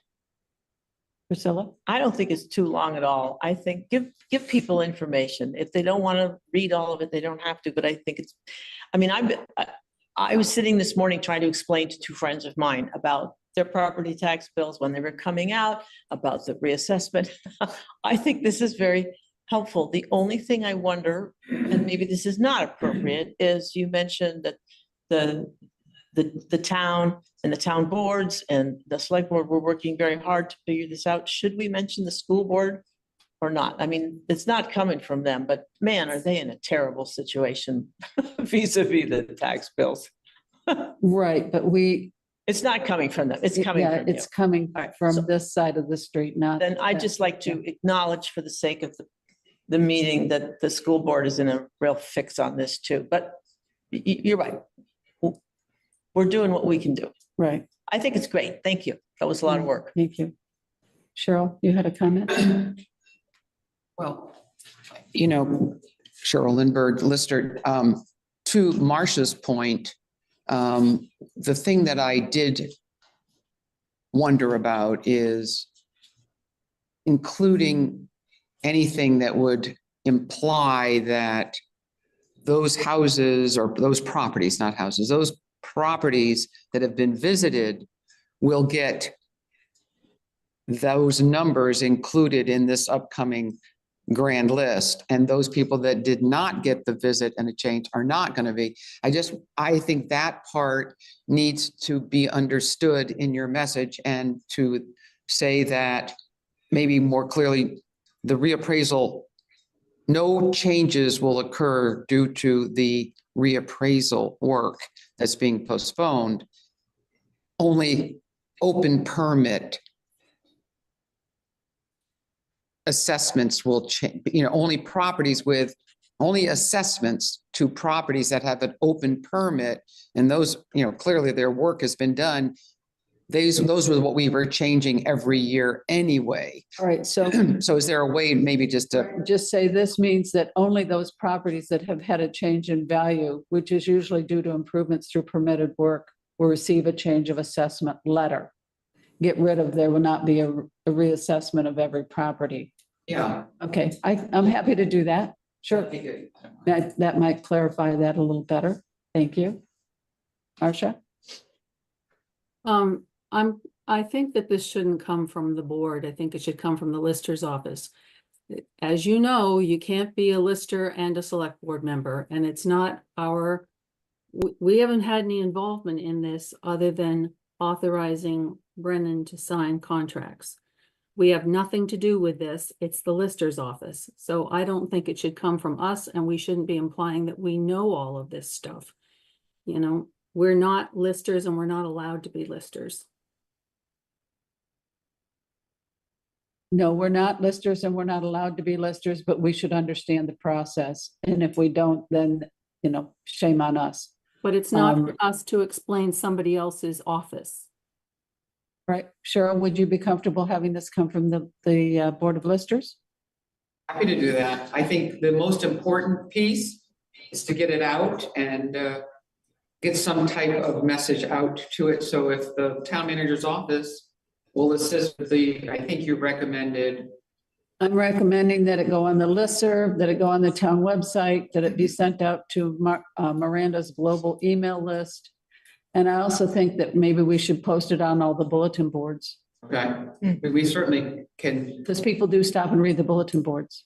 yeah, they do. Okay, all right, well, I'm happy to send it to you, and, The other board members are happy with it? Okay. all right, great, perfect. Thank you. We can move on.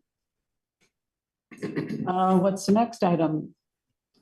The Listers Professional Services Contract Extension. On your motion sheet, I wrote, this item has been included in the packet at the request of the town manager. I would remind the board members that when this contract was first discussed at the November 8, 2023 Select Board meeting, no action was taken by the Select Board. The November 8, 2023 minutes reflect, quote, "It was determined that in fact, since the total expenditure will be under $10,000, the town manager is authorized to manage the hiring process in its entirety, and so there was no need for a motion." But as I said, Brennan asked that this be in the packet, and so I added it to the motion sheet and to the agenda. So what is the pleasure of the board? Do we want to stick with the action that we took in November of 2023 and refer this back to the town manager? Priscilla? I'd say yes, let's do that, although I appreciate it being brought to our attention that we're renewing the contract. But yeah, I think that's in Brennan's hands. All right, thank you. Anyone else? I would agree that Brennan should handle this. All right, thank you, Mary. Okay, then it goes back to the town manager. And we move on to the next item. Hello? Hello? Hello? Oh, Yes, Are you recognizing me? yes, go ahead.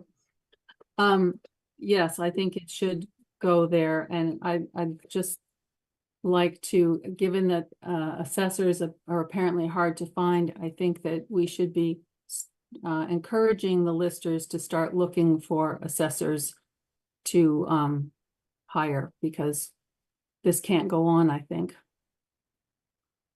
Well, I'm going to allow the listers to run their office the way that they feel they need to run it at this point in time. Well, yeah, I just said I was encouraging. Okay, all right, so noted. Okay, so the next item that we added was the opioid settlement funds. We received an email from Chris Katuki on this, and I've looked at our master financial policies, and I've tried to determine if this is an action that the board could take or if it's something that needs to go to the voters. We did receive these funds in this fiscal year. It looks like we will most likely have a surplus. So if this is something that should be decided by the voters, I'm thinking that maybe this is something we could include on the March warrant, that we would set up a reserve fund for the opioid settlement funds. Marcia? I don't know of any authority to say that it has to be done by the voters. I think it's something that the board can decide. But I think that what I had always hoped for was that we would have the health officer in concert, so that we could, maybe put this in their budget or something like that. We don't have a budget for the health officer because it's not an elected position and it's not in our budget. And if we're going to create a special purpose fund or a reserve fund for this purpose, that's something that goes to the voters. It's not something that I can determine that is within the authority of the select board. We've always gone to the voters for reserve funds. And we went to the voters on the ARPA, which was a special purpose fund. So I don't know that this is within our authority. I'm not sure that's true, but maybe Brennan has an opinion. Brennan, you have an opinion? I don't know that I have an opinion on this one. I thought at one point I vaguely recall that the police chief was going to weigh in on some use of that opioid fund, and it would have something to do with recovery or, some type of a treatment, but I may be imagining that. Does anyone else have that same memory? That rings a bell. So Right. it might be something, again, if we're not taking an action tonight, that might be something I could chat with Chief Romei about and see if he has any, causes that could be kind of using the money coming back from that specific settlement that would kind of aid in kind of treatment and recovery of opioid addiction or something of that nature. Right, but the concern that Chris Katuki raises in this email to us is that because it is money that was received in fiscal year 24, and we're 4 days away from the end of the fiscal year, how can we commit these funds to their intended purpose, which is to work on addiction issues? And so I would think that because this is going to end up being part of our surplus at the end of the year, we would put it on the next town warrant as moving these monies from the surplus into a reserve fund for opioid addiction treatment. Marcia? I recommend that we get a little more information, talk to the auditors, and also look to see if we got any money in 23, because I almost think we did.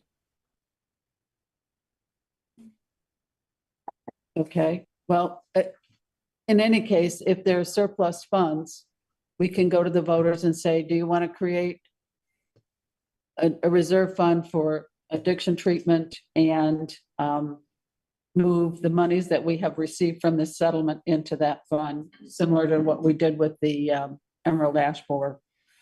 So I think this is an important issue, but I'm not sure that it's something that we can deal with being 4 days away from the end of the fiscal year. Priscilla? I'm just looking at our revenue report, and there's no record of us getting anything until this year. And we hadn't budgeted for it. And it's not such an enormous amount of money. It's $12,718, and you're not going to do a lot of treatment Right, and that amount of money, but, Right. and I don't know, are we guaranteed to get this every year for some number of years? I don't think So so. it might be a one-time thing.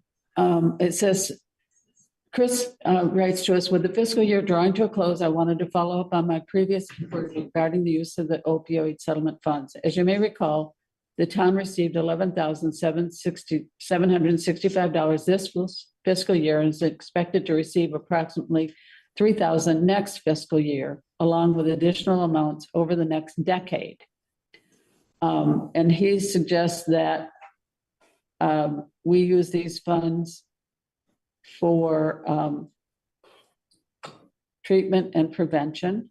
And he says there are several nonprofits in the Upper Valley addressing addiction issues and might welcome a donation. So that's one way that we could use those funds for the purpose, but not take it on as a Norwich specific project. And like I said, we've got 4 days left, so I don't see how we can do this, especially if it's something that has to go to the voters. We could just take money out of the surplus and ask the voters if they would like to use the surplus in this way, because part of the surplus will be created by receiving these funds.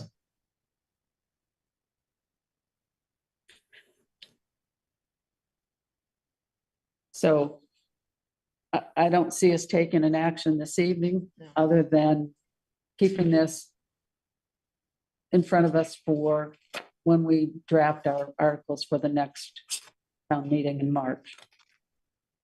Any other comments or questions before we move on? Okay, seeing none, we'll go on to legal opinion on subcommittees. We did get a letter from town council. I have to say that I'm a little confused by the way the questions were asked and answered. And that's on the motion sheet. I left it blank because I'm not sure if there's anything we should or could do tonight. Mary, go ahead. I didn't find it confusing. It was sort of, it was a lengthy explanation, but it leads me to believe that, or I'm just wondering, I'm thinking about a subcommittee, for instance, the Affordable Housing Subcommittee. And it sounds as if the Planning Commission is not allowed to have non-Planning Commission members be formed up into a subcommittee. It seems very clear from this letter, but I think that it is allowed for the select board to come up with advisory committees. For instance, we came up with the Child Care Committee, and that need for that came out of the town plan. So I'm wondering if it's desirable for the town to have a affordable housing committee, which I think it is. It does come out of the town plan. If it would just be a matter of the select board coming up with the charge, or reiterating the charge and appointing people to it and deciding a time frame for action, if that would be a workable way to deal with subcommittees that are out there. Is that, perhaps the Planning Commission says, well, we need to have people working on the affordable housing situation. Can you help us, form up a subcommittee that's appointed by the select board? Okay, thank you, Any Mary. sense? Excuse me? Yeah, thank you. I understood what you're saying. Marcia, you wanted to make a comment? Yeah, so what this memo answers is that appointments who are made by other than the select board are unlawful. And so I think the simple solution is that we just appoint people to those committees. And I don't think it's, I think the Trails Committee is one of them that's maybe got some additionals. But I think the immediate action for the board is just to appoint those committees, and maybe in the process of looking at the committees that we've got, make a decision if we think affordable housing should be its own committee. Because remember, it's not subcommittees that's a problem, it's who's appointing. People can make a subcommittee of select board appointed people. That's not a problem. What we have to do is correct the unlawful appointment made by committees other than the select board, and that's easily done. So I would say that should be really an immediate first thing. We shouldn't wait. And then I think we have to think about, do we want a planning commission that's got 25 people on it? I'm just picking a number out of the air. Or do we want to say that's an important committee, and so affordable housing should be its own beast, and maybe have an ex officio member of the Planning Commission on it, so that that connection isn't lost. And I'm hoping that what we see from the work of the Select Board Handbook is that we have a more cohesive understanding about what everybody's doing in town, and we don't run into these problems, and we work more smoothly together. Thank you. Priscilla? I was discouraged by this opinion because I think it makes it very unwieldy for certain things to happen, especially for the Planning Commission to function. And I'm quite fascinated by this paragraph in the bottom of page 2, and the line that says, soliciting participation of local citizens by holding informal working sessions is not the equivalent of creating subcommittees. So if we call them informal working groups, does that make it all right? And then also, I was reading the minutes of the Norwich Conservation Commission about the Emerald Ash Borer, and that's obviously a fairly urgent thing, and they want to get going on it right away, which means they can't wait for everybody to be, I don't know, is this, Is there such a thing, or do they just create themselves and they refer to themselves as, you know, we can get stuff done and we're volunteers, we're all volunteers. So are they gonna come under this thing where we now have to appoint everybody who's working on Emerald Ash Borers, which would take, you know, like a month, but at the rate that we work because of our schedules?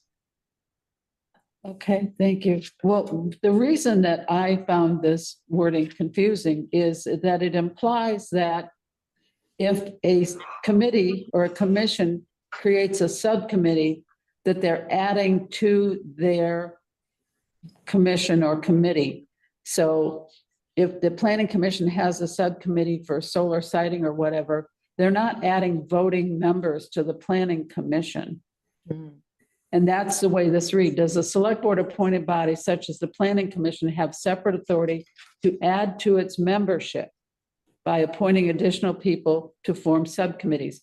I don't see them as adding to their membership because they're not adding voting members. That was my interpretation of this. It just seems to me that this is not worded in a way that I understand the issue. Mary, you had your hand up first. Go ahead. I think that we need to get away from this idea of forming subcommittees. It sounds as though it gets confusing with who is a member of an actual board and who is not. I did think it did say that citizens could do research and bring it to a board. So perhaps the Emerald Ash Borer people could do it that way without it being any problem. And I don't really see that there's a problem with the select board appointing the committees, but I do think we would need to talk to the, you know, the other commission members, planning or conservation or wherever it came up, and just make sure that we've talked it through and that they also see why it's necessary to do it that way. But I don't think it's necessarily, I think it's more of a formality just to do the appointing through the select board. I think it'll work fine. It gives us all, hey, it gives us all a chance to be in the same room. Doesn't that come up? Right? To be more collaborative and present. So. But we're not in the same room. No, we're not. Well, we're in the same, we are all talking to each other, whether we are in the physical room or the Zoom room. But my point is just to be able to interact with the other entities and to work these things out, I think would be a positive, you know, just a positive thing to do in town. Right. I'll call on you in just a second, Marcia. I did want to make one other comment, and that is that these subcommittees are created by the committees or the commissions because it is in furtherance of their work. And so if we're creating these separate committees, I'm wondering how they will collaborate in a way that assists the commission or the committee to continue on with the work that they're doing. So maybe that's something that's taken care of and through the way we write the charge for that subcommittee, that they would be advisory to the planning commission or to the conservation commission or whatever. So that's one thing that occurs to me as a potential issue that we might want to deal with if we're creating separate committees and not having any subcommittees. Marcia, you had a comment? Yeah, I know I'm coming at this from a lawyer perspective, but this is not about subcommittees per se. This is about appointing people to serve. We're all volunteers. And Dylan's rule says you can't do more than the legislature says you can do. And the legislature says the legislative body is the one that makes appointments. Now, once you've appointed a group, that group has a charge, presumably, because the town is supposed to be working coherently. And within that charge, to get their work done, there's nothing that says they can't create their own subcommittees, but it has to be of members that were appointed by the select board. And as to that sentence that confused Pam, I think it was Pam or maybe it was Priscilla. Soliciting participation of local citizens by holding informal working sessions is not the equivalent of creating subcommittees. That goes to the whole point of town plans and what's required in terms of community participation. And it is not sufficient legally to appoint a group of people, call them a subcommittee and say that they're the ones that are going to vet what's going on with this plan. That's all that means.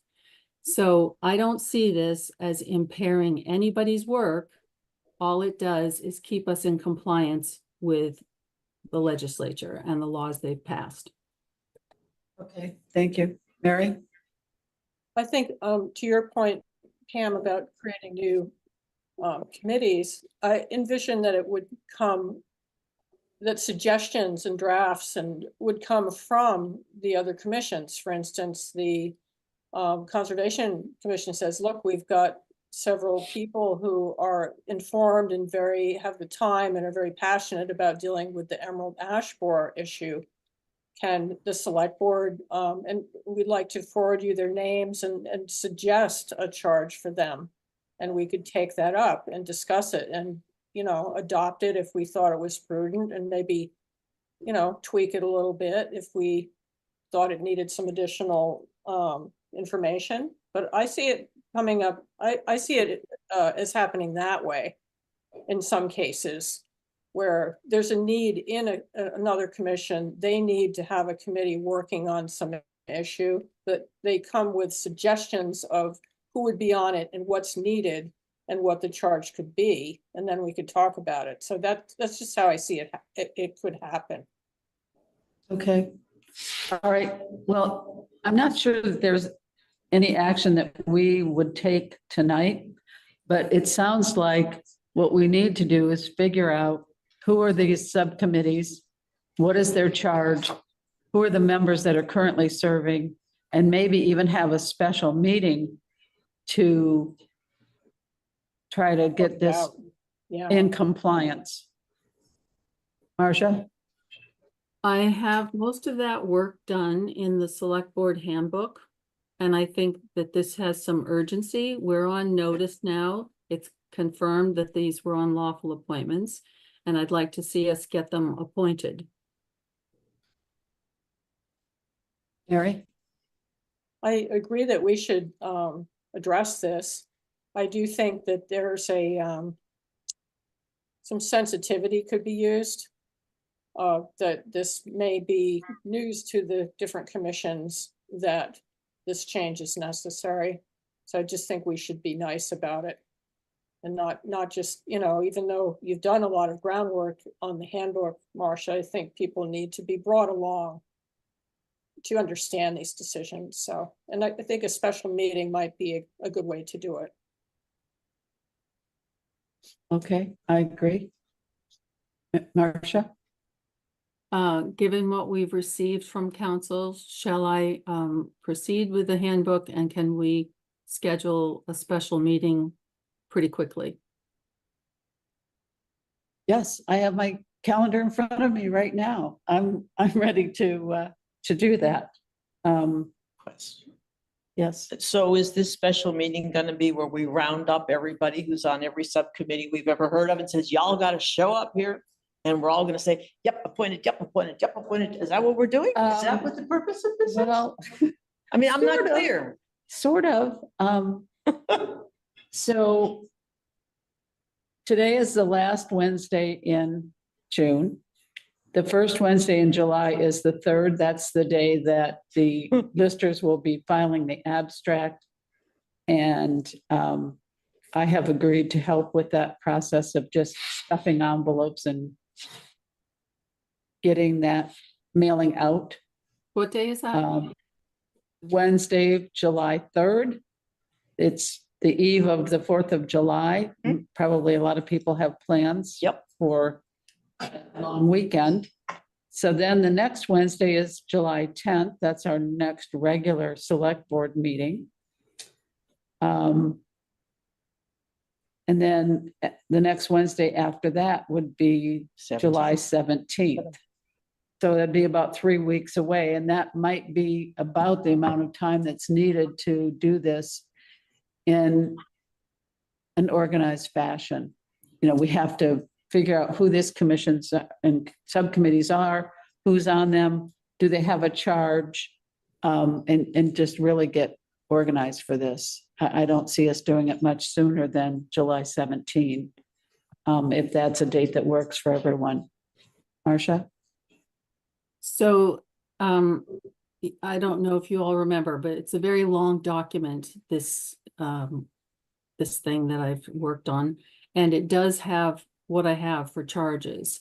So I can, within, you know, before the 10th, have prepared from contacting the committees what the charge is for everybody, confirm that the people who are on there, and identify what needs to be addressed. And then perhaps what we can decide on the 10th is the format that we would like. I mean, to me, it would seem more sensible to say each committee that already has subcommittees set up who don't have formal appointments from the select board, that we just say to the committees, please tell us who these folks are that you want appointed and why, and then we just approve them in one fell swoop, and it doesn't take very long. So you would bypass the application process and all that? Or Well, we could talk about that on the 10th? To some extent, it's been bypassed and the committees are Yeah. satisfied with those folks.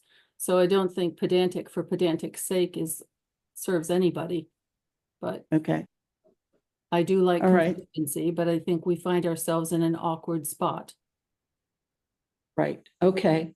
Well, if you think you can have a lot of this done for the 10th, I'm certainly willing to put that on the agenda.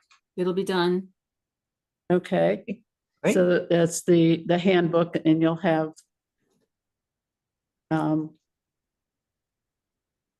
the subcommittee. So you're going to come up with a list of the subcommittees and their charges Correct, and confirm who is currently serving. correct. By contacting the chairs. Right, okay, Yeah. It's got his hand up. okay, all right. If there are no further comments from the board, I see Jan has his hand up. Oh, Mary, you have your hand up. Go ahead. Yeah, I am just wondering if will we require or encourage the members of subcommittees to show up? You know, and will they, I'm just envisioning how this will happen. Yeah, and it's July and there are a lot of people who are taking vacations and things, so that we may get some people to show up if we ask for them to come and sort of be interviewed, or we could just say if they're serving and they're recommended by their committee chair, then we would just vote on them. Marcia? Yeah, I would suggest waiving it for this instance because it's very unique. Okay, all right, thank you.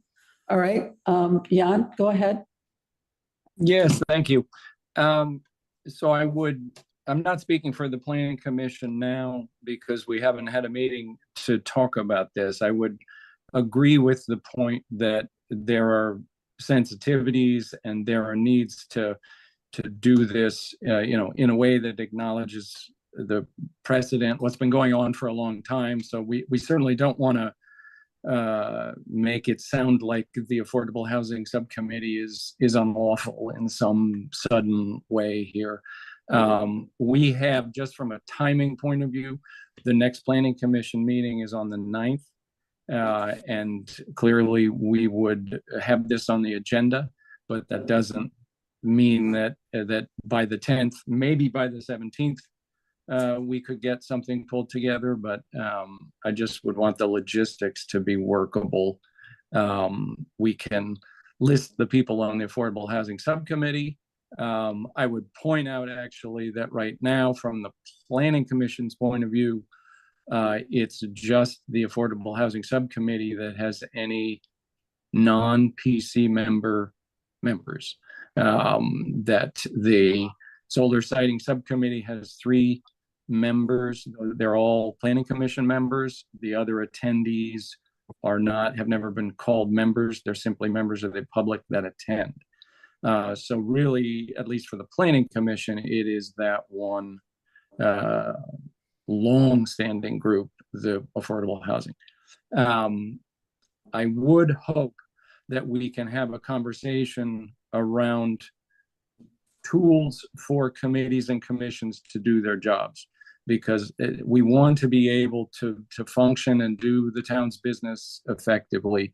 Subcommittees are a useful tool. They have proven to be in the past, as have advisory groups and non-voting advisory groups and all kinds of different bodies. But I would hope that there's time to talk about what tools do we need and how do we set them up efficiently. And clearly, to Priscilla's point, there's a limit to the time it can be expected that the select board will take to appoint members of the public that want to participate. So that's all I have right now, and we'll have it on the agenda for the 10th, for the 9th, for the Planning Commission meeting.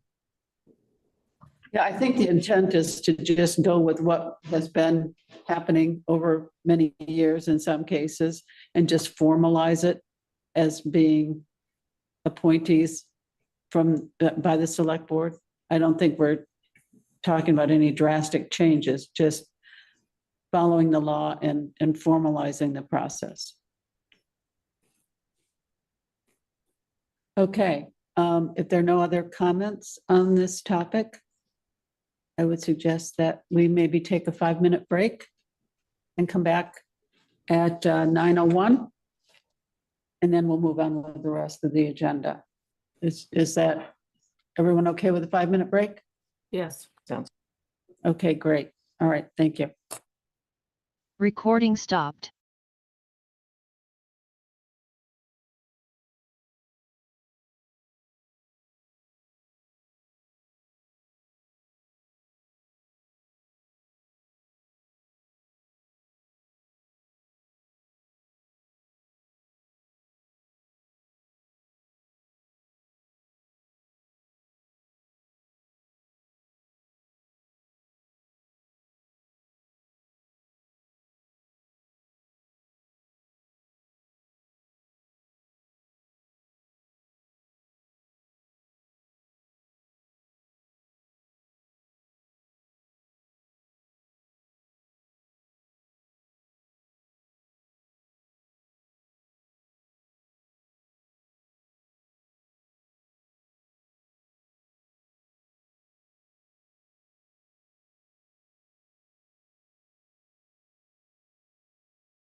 Okay, good. Okay, great.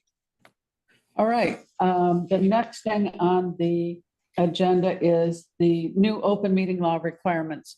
Again, I don't know that we'll take any action tonight, but I wanted to share this information that we got from the League of Cities and Towns on the amendments that take effect July 1. I still have a lot of questions about the impact of this, and I am attending the legal lunch hour tomorrow that VLCT is hosting, and I'm going to ask some questions and see if I can get some answers. Sorry. So Marcia, you have your hand up. Why don't you go ahead? I was going to suggest that everybody read the act as signed by the governor, which was, the link was included in Bob Fletcher's memo. And Okay, will tell you explicitly what's been changed, what hasn't been changed. If you read it side by side with the existing law, you should come away a little better informed.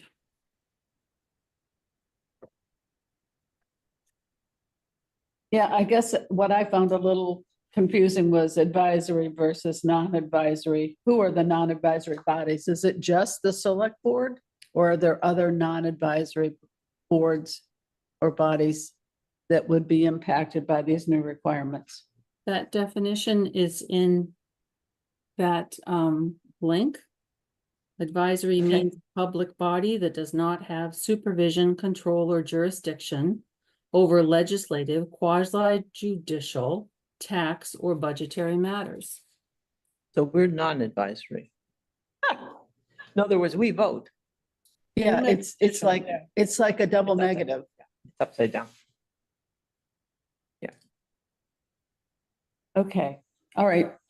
Like I said, I don't know that we need to take any action tonight, but one thing I did notice in the select board policies that are on the town website, we have something called policy governing reporting of committees, commissions, task force, or other groups and individuals appointed by the select board.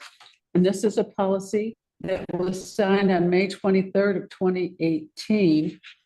And it talks about the open meeting law requirements. And so I'm wondering if this is a policy that we should look at that would need to be modified based on this new change in the open meeting law. And I'm not going to ask you to do it, Marcia, because you've got this subcommittee or the select board handbook. But I think that's something that one of us should take on to see if there's some kind of overlap there. Marcia, go ahead. Well, the easy answer is that anything that's inconsistent with the law is going to be null and void. Right, so I think we need to change this policy and update it.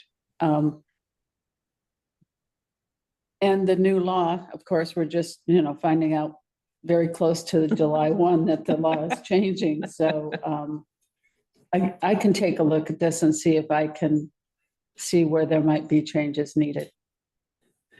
Well, the new training requirements only take effect January, so. Right, but there are other things that take effect in 5 days. All right, so I will look at this.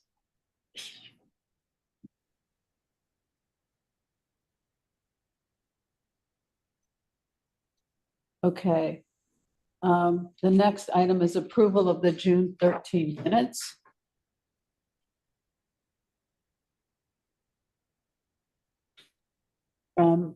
I see Mary has put some notations in here that she's not sure she spelled people's names correctly, and I'm certainly happy to make those corrections. And then we had an email from Cheryl Lindbergh suggesting that there'd be some changes to what was recorded for the Number 5. for the KRT appraisal contract amendment. And we had that in our packet. So just make those notations. Marcia, you have your hand up? Yeah, items 7 and 17. It just says vote and the names. I think to be consistent, it should say the vote is yes for both of those. Okay, And then I would be against, sorry, I'm losing my voice. I would be against the change from Lindbergh. I thought that Mary's minutes were adequate, perfectly adequate. And consistent with 1 VSA 312B1. okay. All right, and on number 17, I actually voted no on that. And everyone is there as a yes, so I would like to change that. Wow. Marcia, you still have your hand up. Did you have Oh, another sorry. comment? No, sorry. All right, good. Priscilla? I thought Cheryl's comments were very helpful and helped jiggle my memory, and I think it was very nice of her to fill it in like that. I would be in favor of incorporating her edits. Okay, there was one thing about Mary's notes that, where are we? Which one is it? Oh, number 5. Mary said that we were halfway through 95, or 50% of the 95,000 allotted. It's actually, we've spent 95,000 of the 190,000 allotted. Okay, that's important to correct that. Yeah. Okay. And I can make that change. So unless there are other comments or questions, I would entertain a motion for the approval of the minutes. Why do I have May 22nd? It should be I don't June know. Should be June 13. I missed that. Sorry. Hello. June 13 minutes. Yes, go ahead, Marcia. Can we please separate them? I would move to approve the changes to items 7 and 17. But I wouldn't be voting for the change of Lindbergh's. Would you accept the change of adding that was 95,000 spent of the allotted 190,000 on number 5? Yes. Okay. All right. Would someone like to make a motion?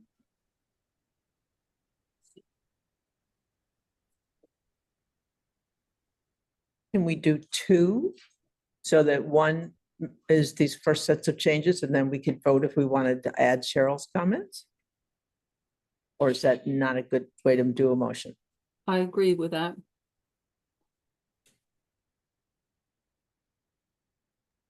Okay, so you want to make one motion that incorporates the changes that Marcia outlined, and then you would do a second motion to vote on whether we accept Cheryl's changes? Yeah. Is that what you're proposing? Okay. Okay. So on number 5, it would be the 190,000. Number 7, it would be To say it was yes. all voted yes. And number 17, that you voted no, right. and the rest of us voted yes. And I would fix any typos of name spellings or whatever. So I'm lost. What are you proposing for a motion? Okay, it would be to approve the June 13 minutes, amending number 5 to show that it was 190,000 allocated for the reappraisal, with 95,000 being spent so far. Number 7, noting that all participants voted yes. And on number 17, 4 voted yes, I voted no on that Juneteenth article. So those would be the 3, and any misspellings I would take care of. So that's the motion for the first one. Well, I haven't moved it, but I will now move to approve the June 13, 2024 minutes as amended with number 5, number 7, number 17, and to correct any spelling. Okay, all right, so that's a motion by Priscilla. Is there a second? I'll second. Thank you, Mary. All right. Any other questions or comments before we vote? Seeing none. Priscilla, how do you vote? Yes. Mary, how do you vote? I vote yes. Marcia, how do you vote? I vote yes. And I'm a yes. Okay. All right. I'd like to make a second motion. Okay, I move that we incorporate into our minutes for June 13, 2024, the recommended edits from Cheryl Lindbergh on item number 5.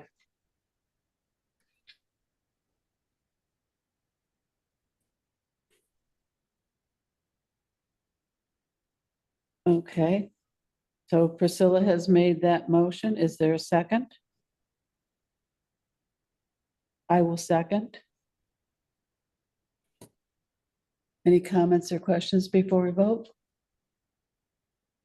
Okay, Priscilla, how do you vote? Yes. Mary, how do you vote? I vote no. Marcia, how do you vote? No, And I'm a yes. We're stymied. So the motion fails. Okay.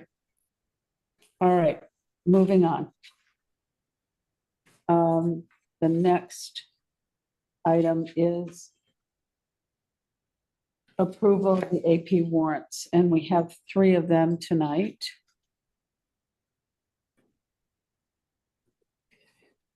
So I would entertain a motion for the first warrant. I move to approve AP warrant number 1137 in the amount of $50,049.36 to be paid from the general fund. All right, thank you. Is there a second? Thank you, Marcia. Okay, May I ask a question? sure. There are a number of things, especially on the second page. On the second page, the first page, that say will post as prepaid expense to blah, blah, until next year. Where are you seeing this? On the first page 1 of 4. It's all this health insurance stuff and it's there's a note. Oh, it's saying- probably the July bill that we pay in June because you pay in advance. So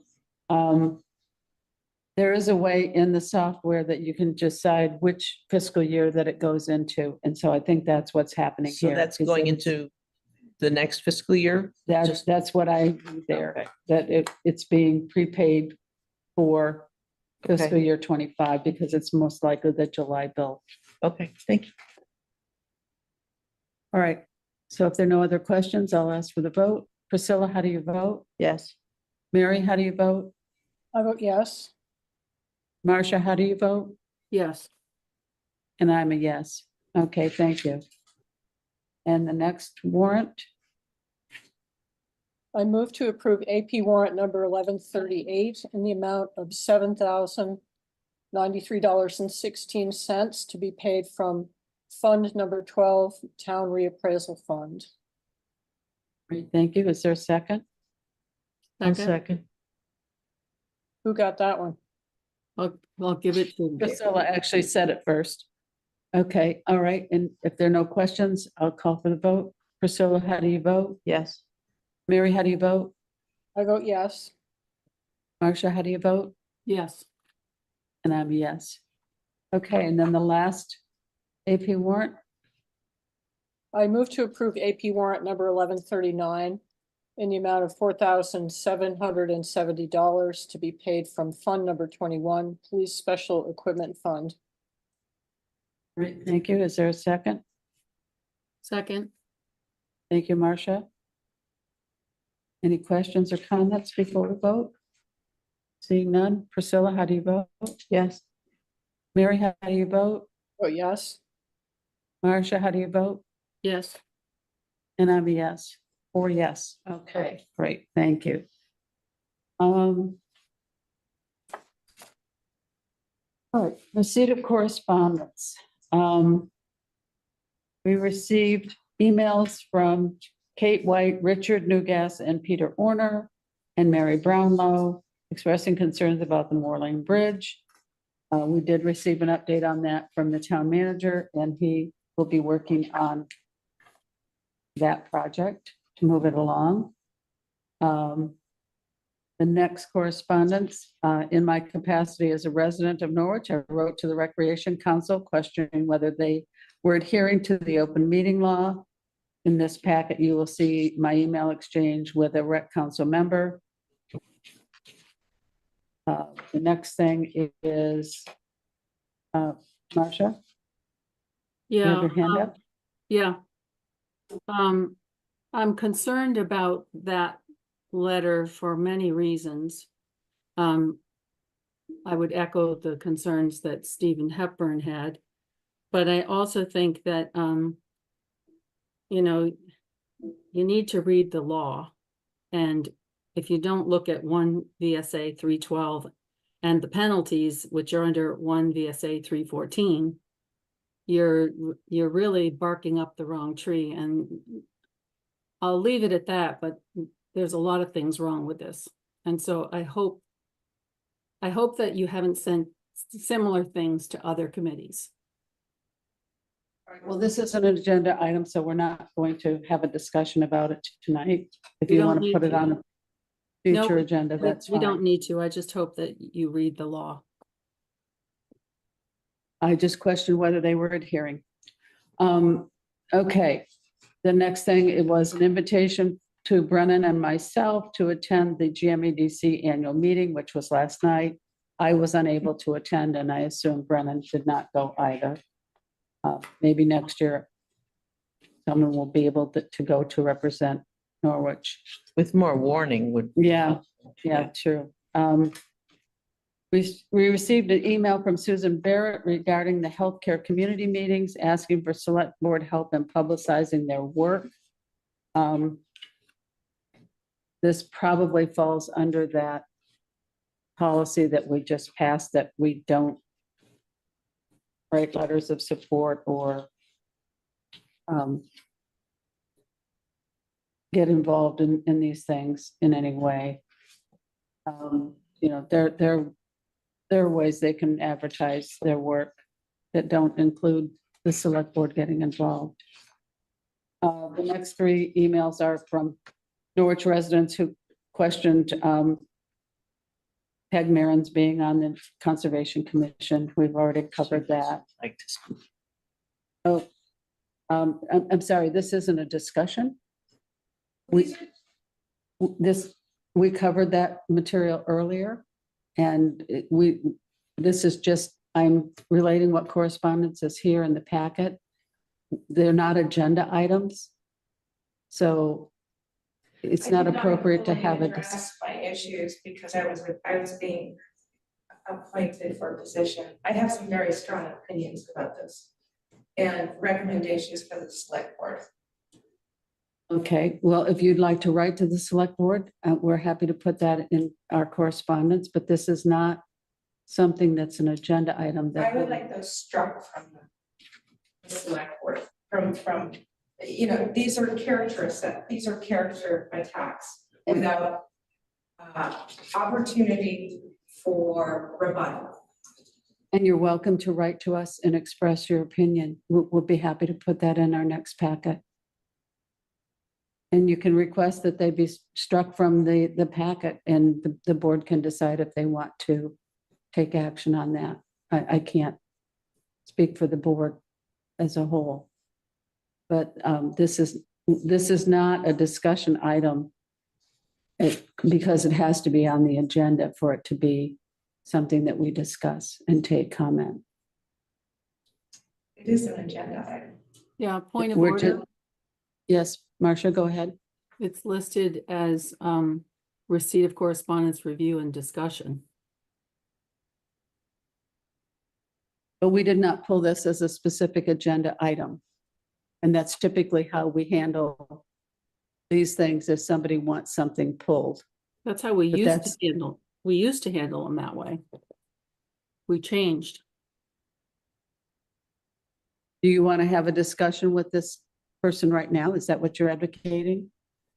I'm not advocating that we would necessarily have a comment, but that the person could be heard. Okay, She's waited until 9:30 almost. okay, all right. If it's the pleasure of the board, I'll take a consensus. How many people, raise your hand if you would like to hear from Peg and have her comment on these letters.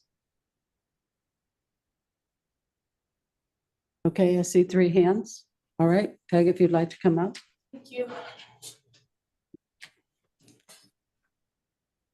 So I do wish to address this correspondence in a discussion.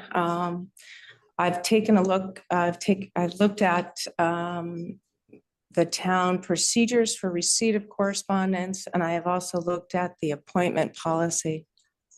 And there's nothing in either of those that protects individuals from character assassination or character attacks, false statements, to rebut materials before they enter the public record. So these are in the record.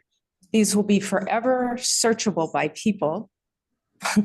They attacked my character, and I have no opportunity to pull those. So, perhaps there's nothing in the appointment policy that requests letters of but perhaps there's you should evaluate the policy and think about if someone wishes to comment on another individual in town for an appointment, that they attend that meeting in person. That's my comment. Okay. And I would encourage you to consider updating your policy to incorporate such protections for people. Okay. Thank you.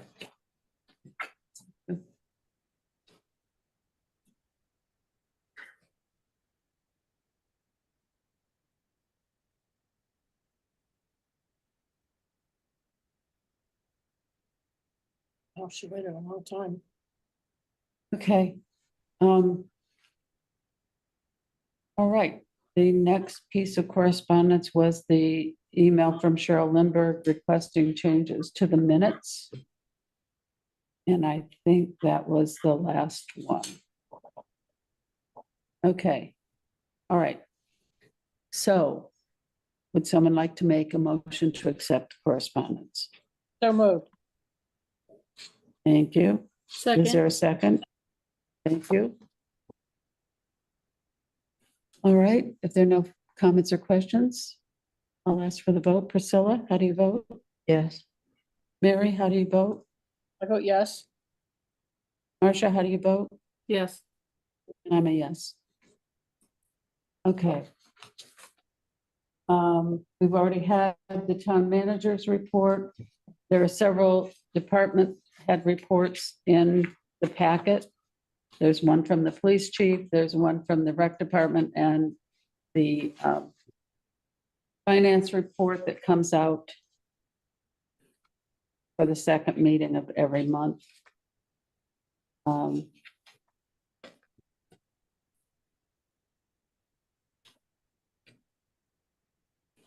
So the only comment I would make on the finance report is that this is the 11-month report. Typically, we would be at 91.33% for the year. We're at 84.95%. So it does look like we will have a small surplus if we continue on this trajectory.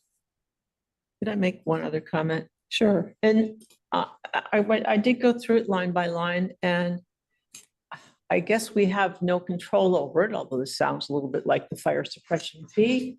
We budget for health insurance, and the darn stuff keeps being quite a lot over budget. And I guess there's nothing we can do about that except, do our best budget. I mean, I realize it's not affecting the bottom line right now, but it's one of those very frustrating things. Right, because we don't get the rates before we set the budget. So it's a timing issue. You don't know what percentage they're going to go up, so you do the best you can. Yeah. All right. Any other comments or questions before we adjourn for the evening? Okay, I would entertain a motion to adjourn. I move to adjourn. All right, Second. thank you, Mary. Thank you. No discussion? Priscilla, how do you Oh, vote? yes. Mary, how do you vote? I vote yes. Marcia, how do you vote? Yes. And I'm a yes. 4 yes, we are adjourned at 9:26 PM. Thank you, everyone, for coming and for participating, and good night. Good evening. Good night. Recording stopped. You guys. Night, friend. Good night. Night.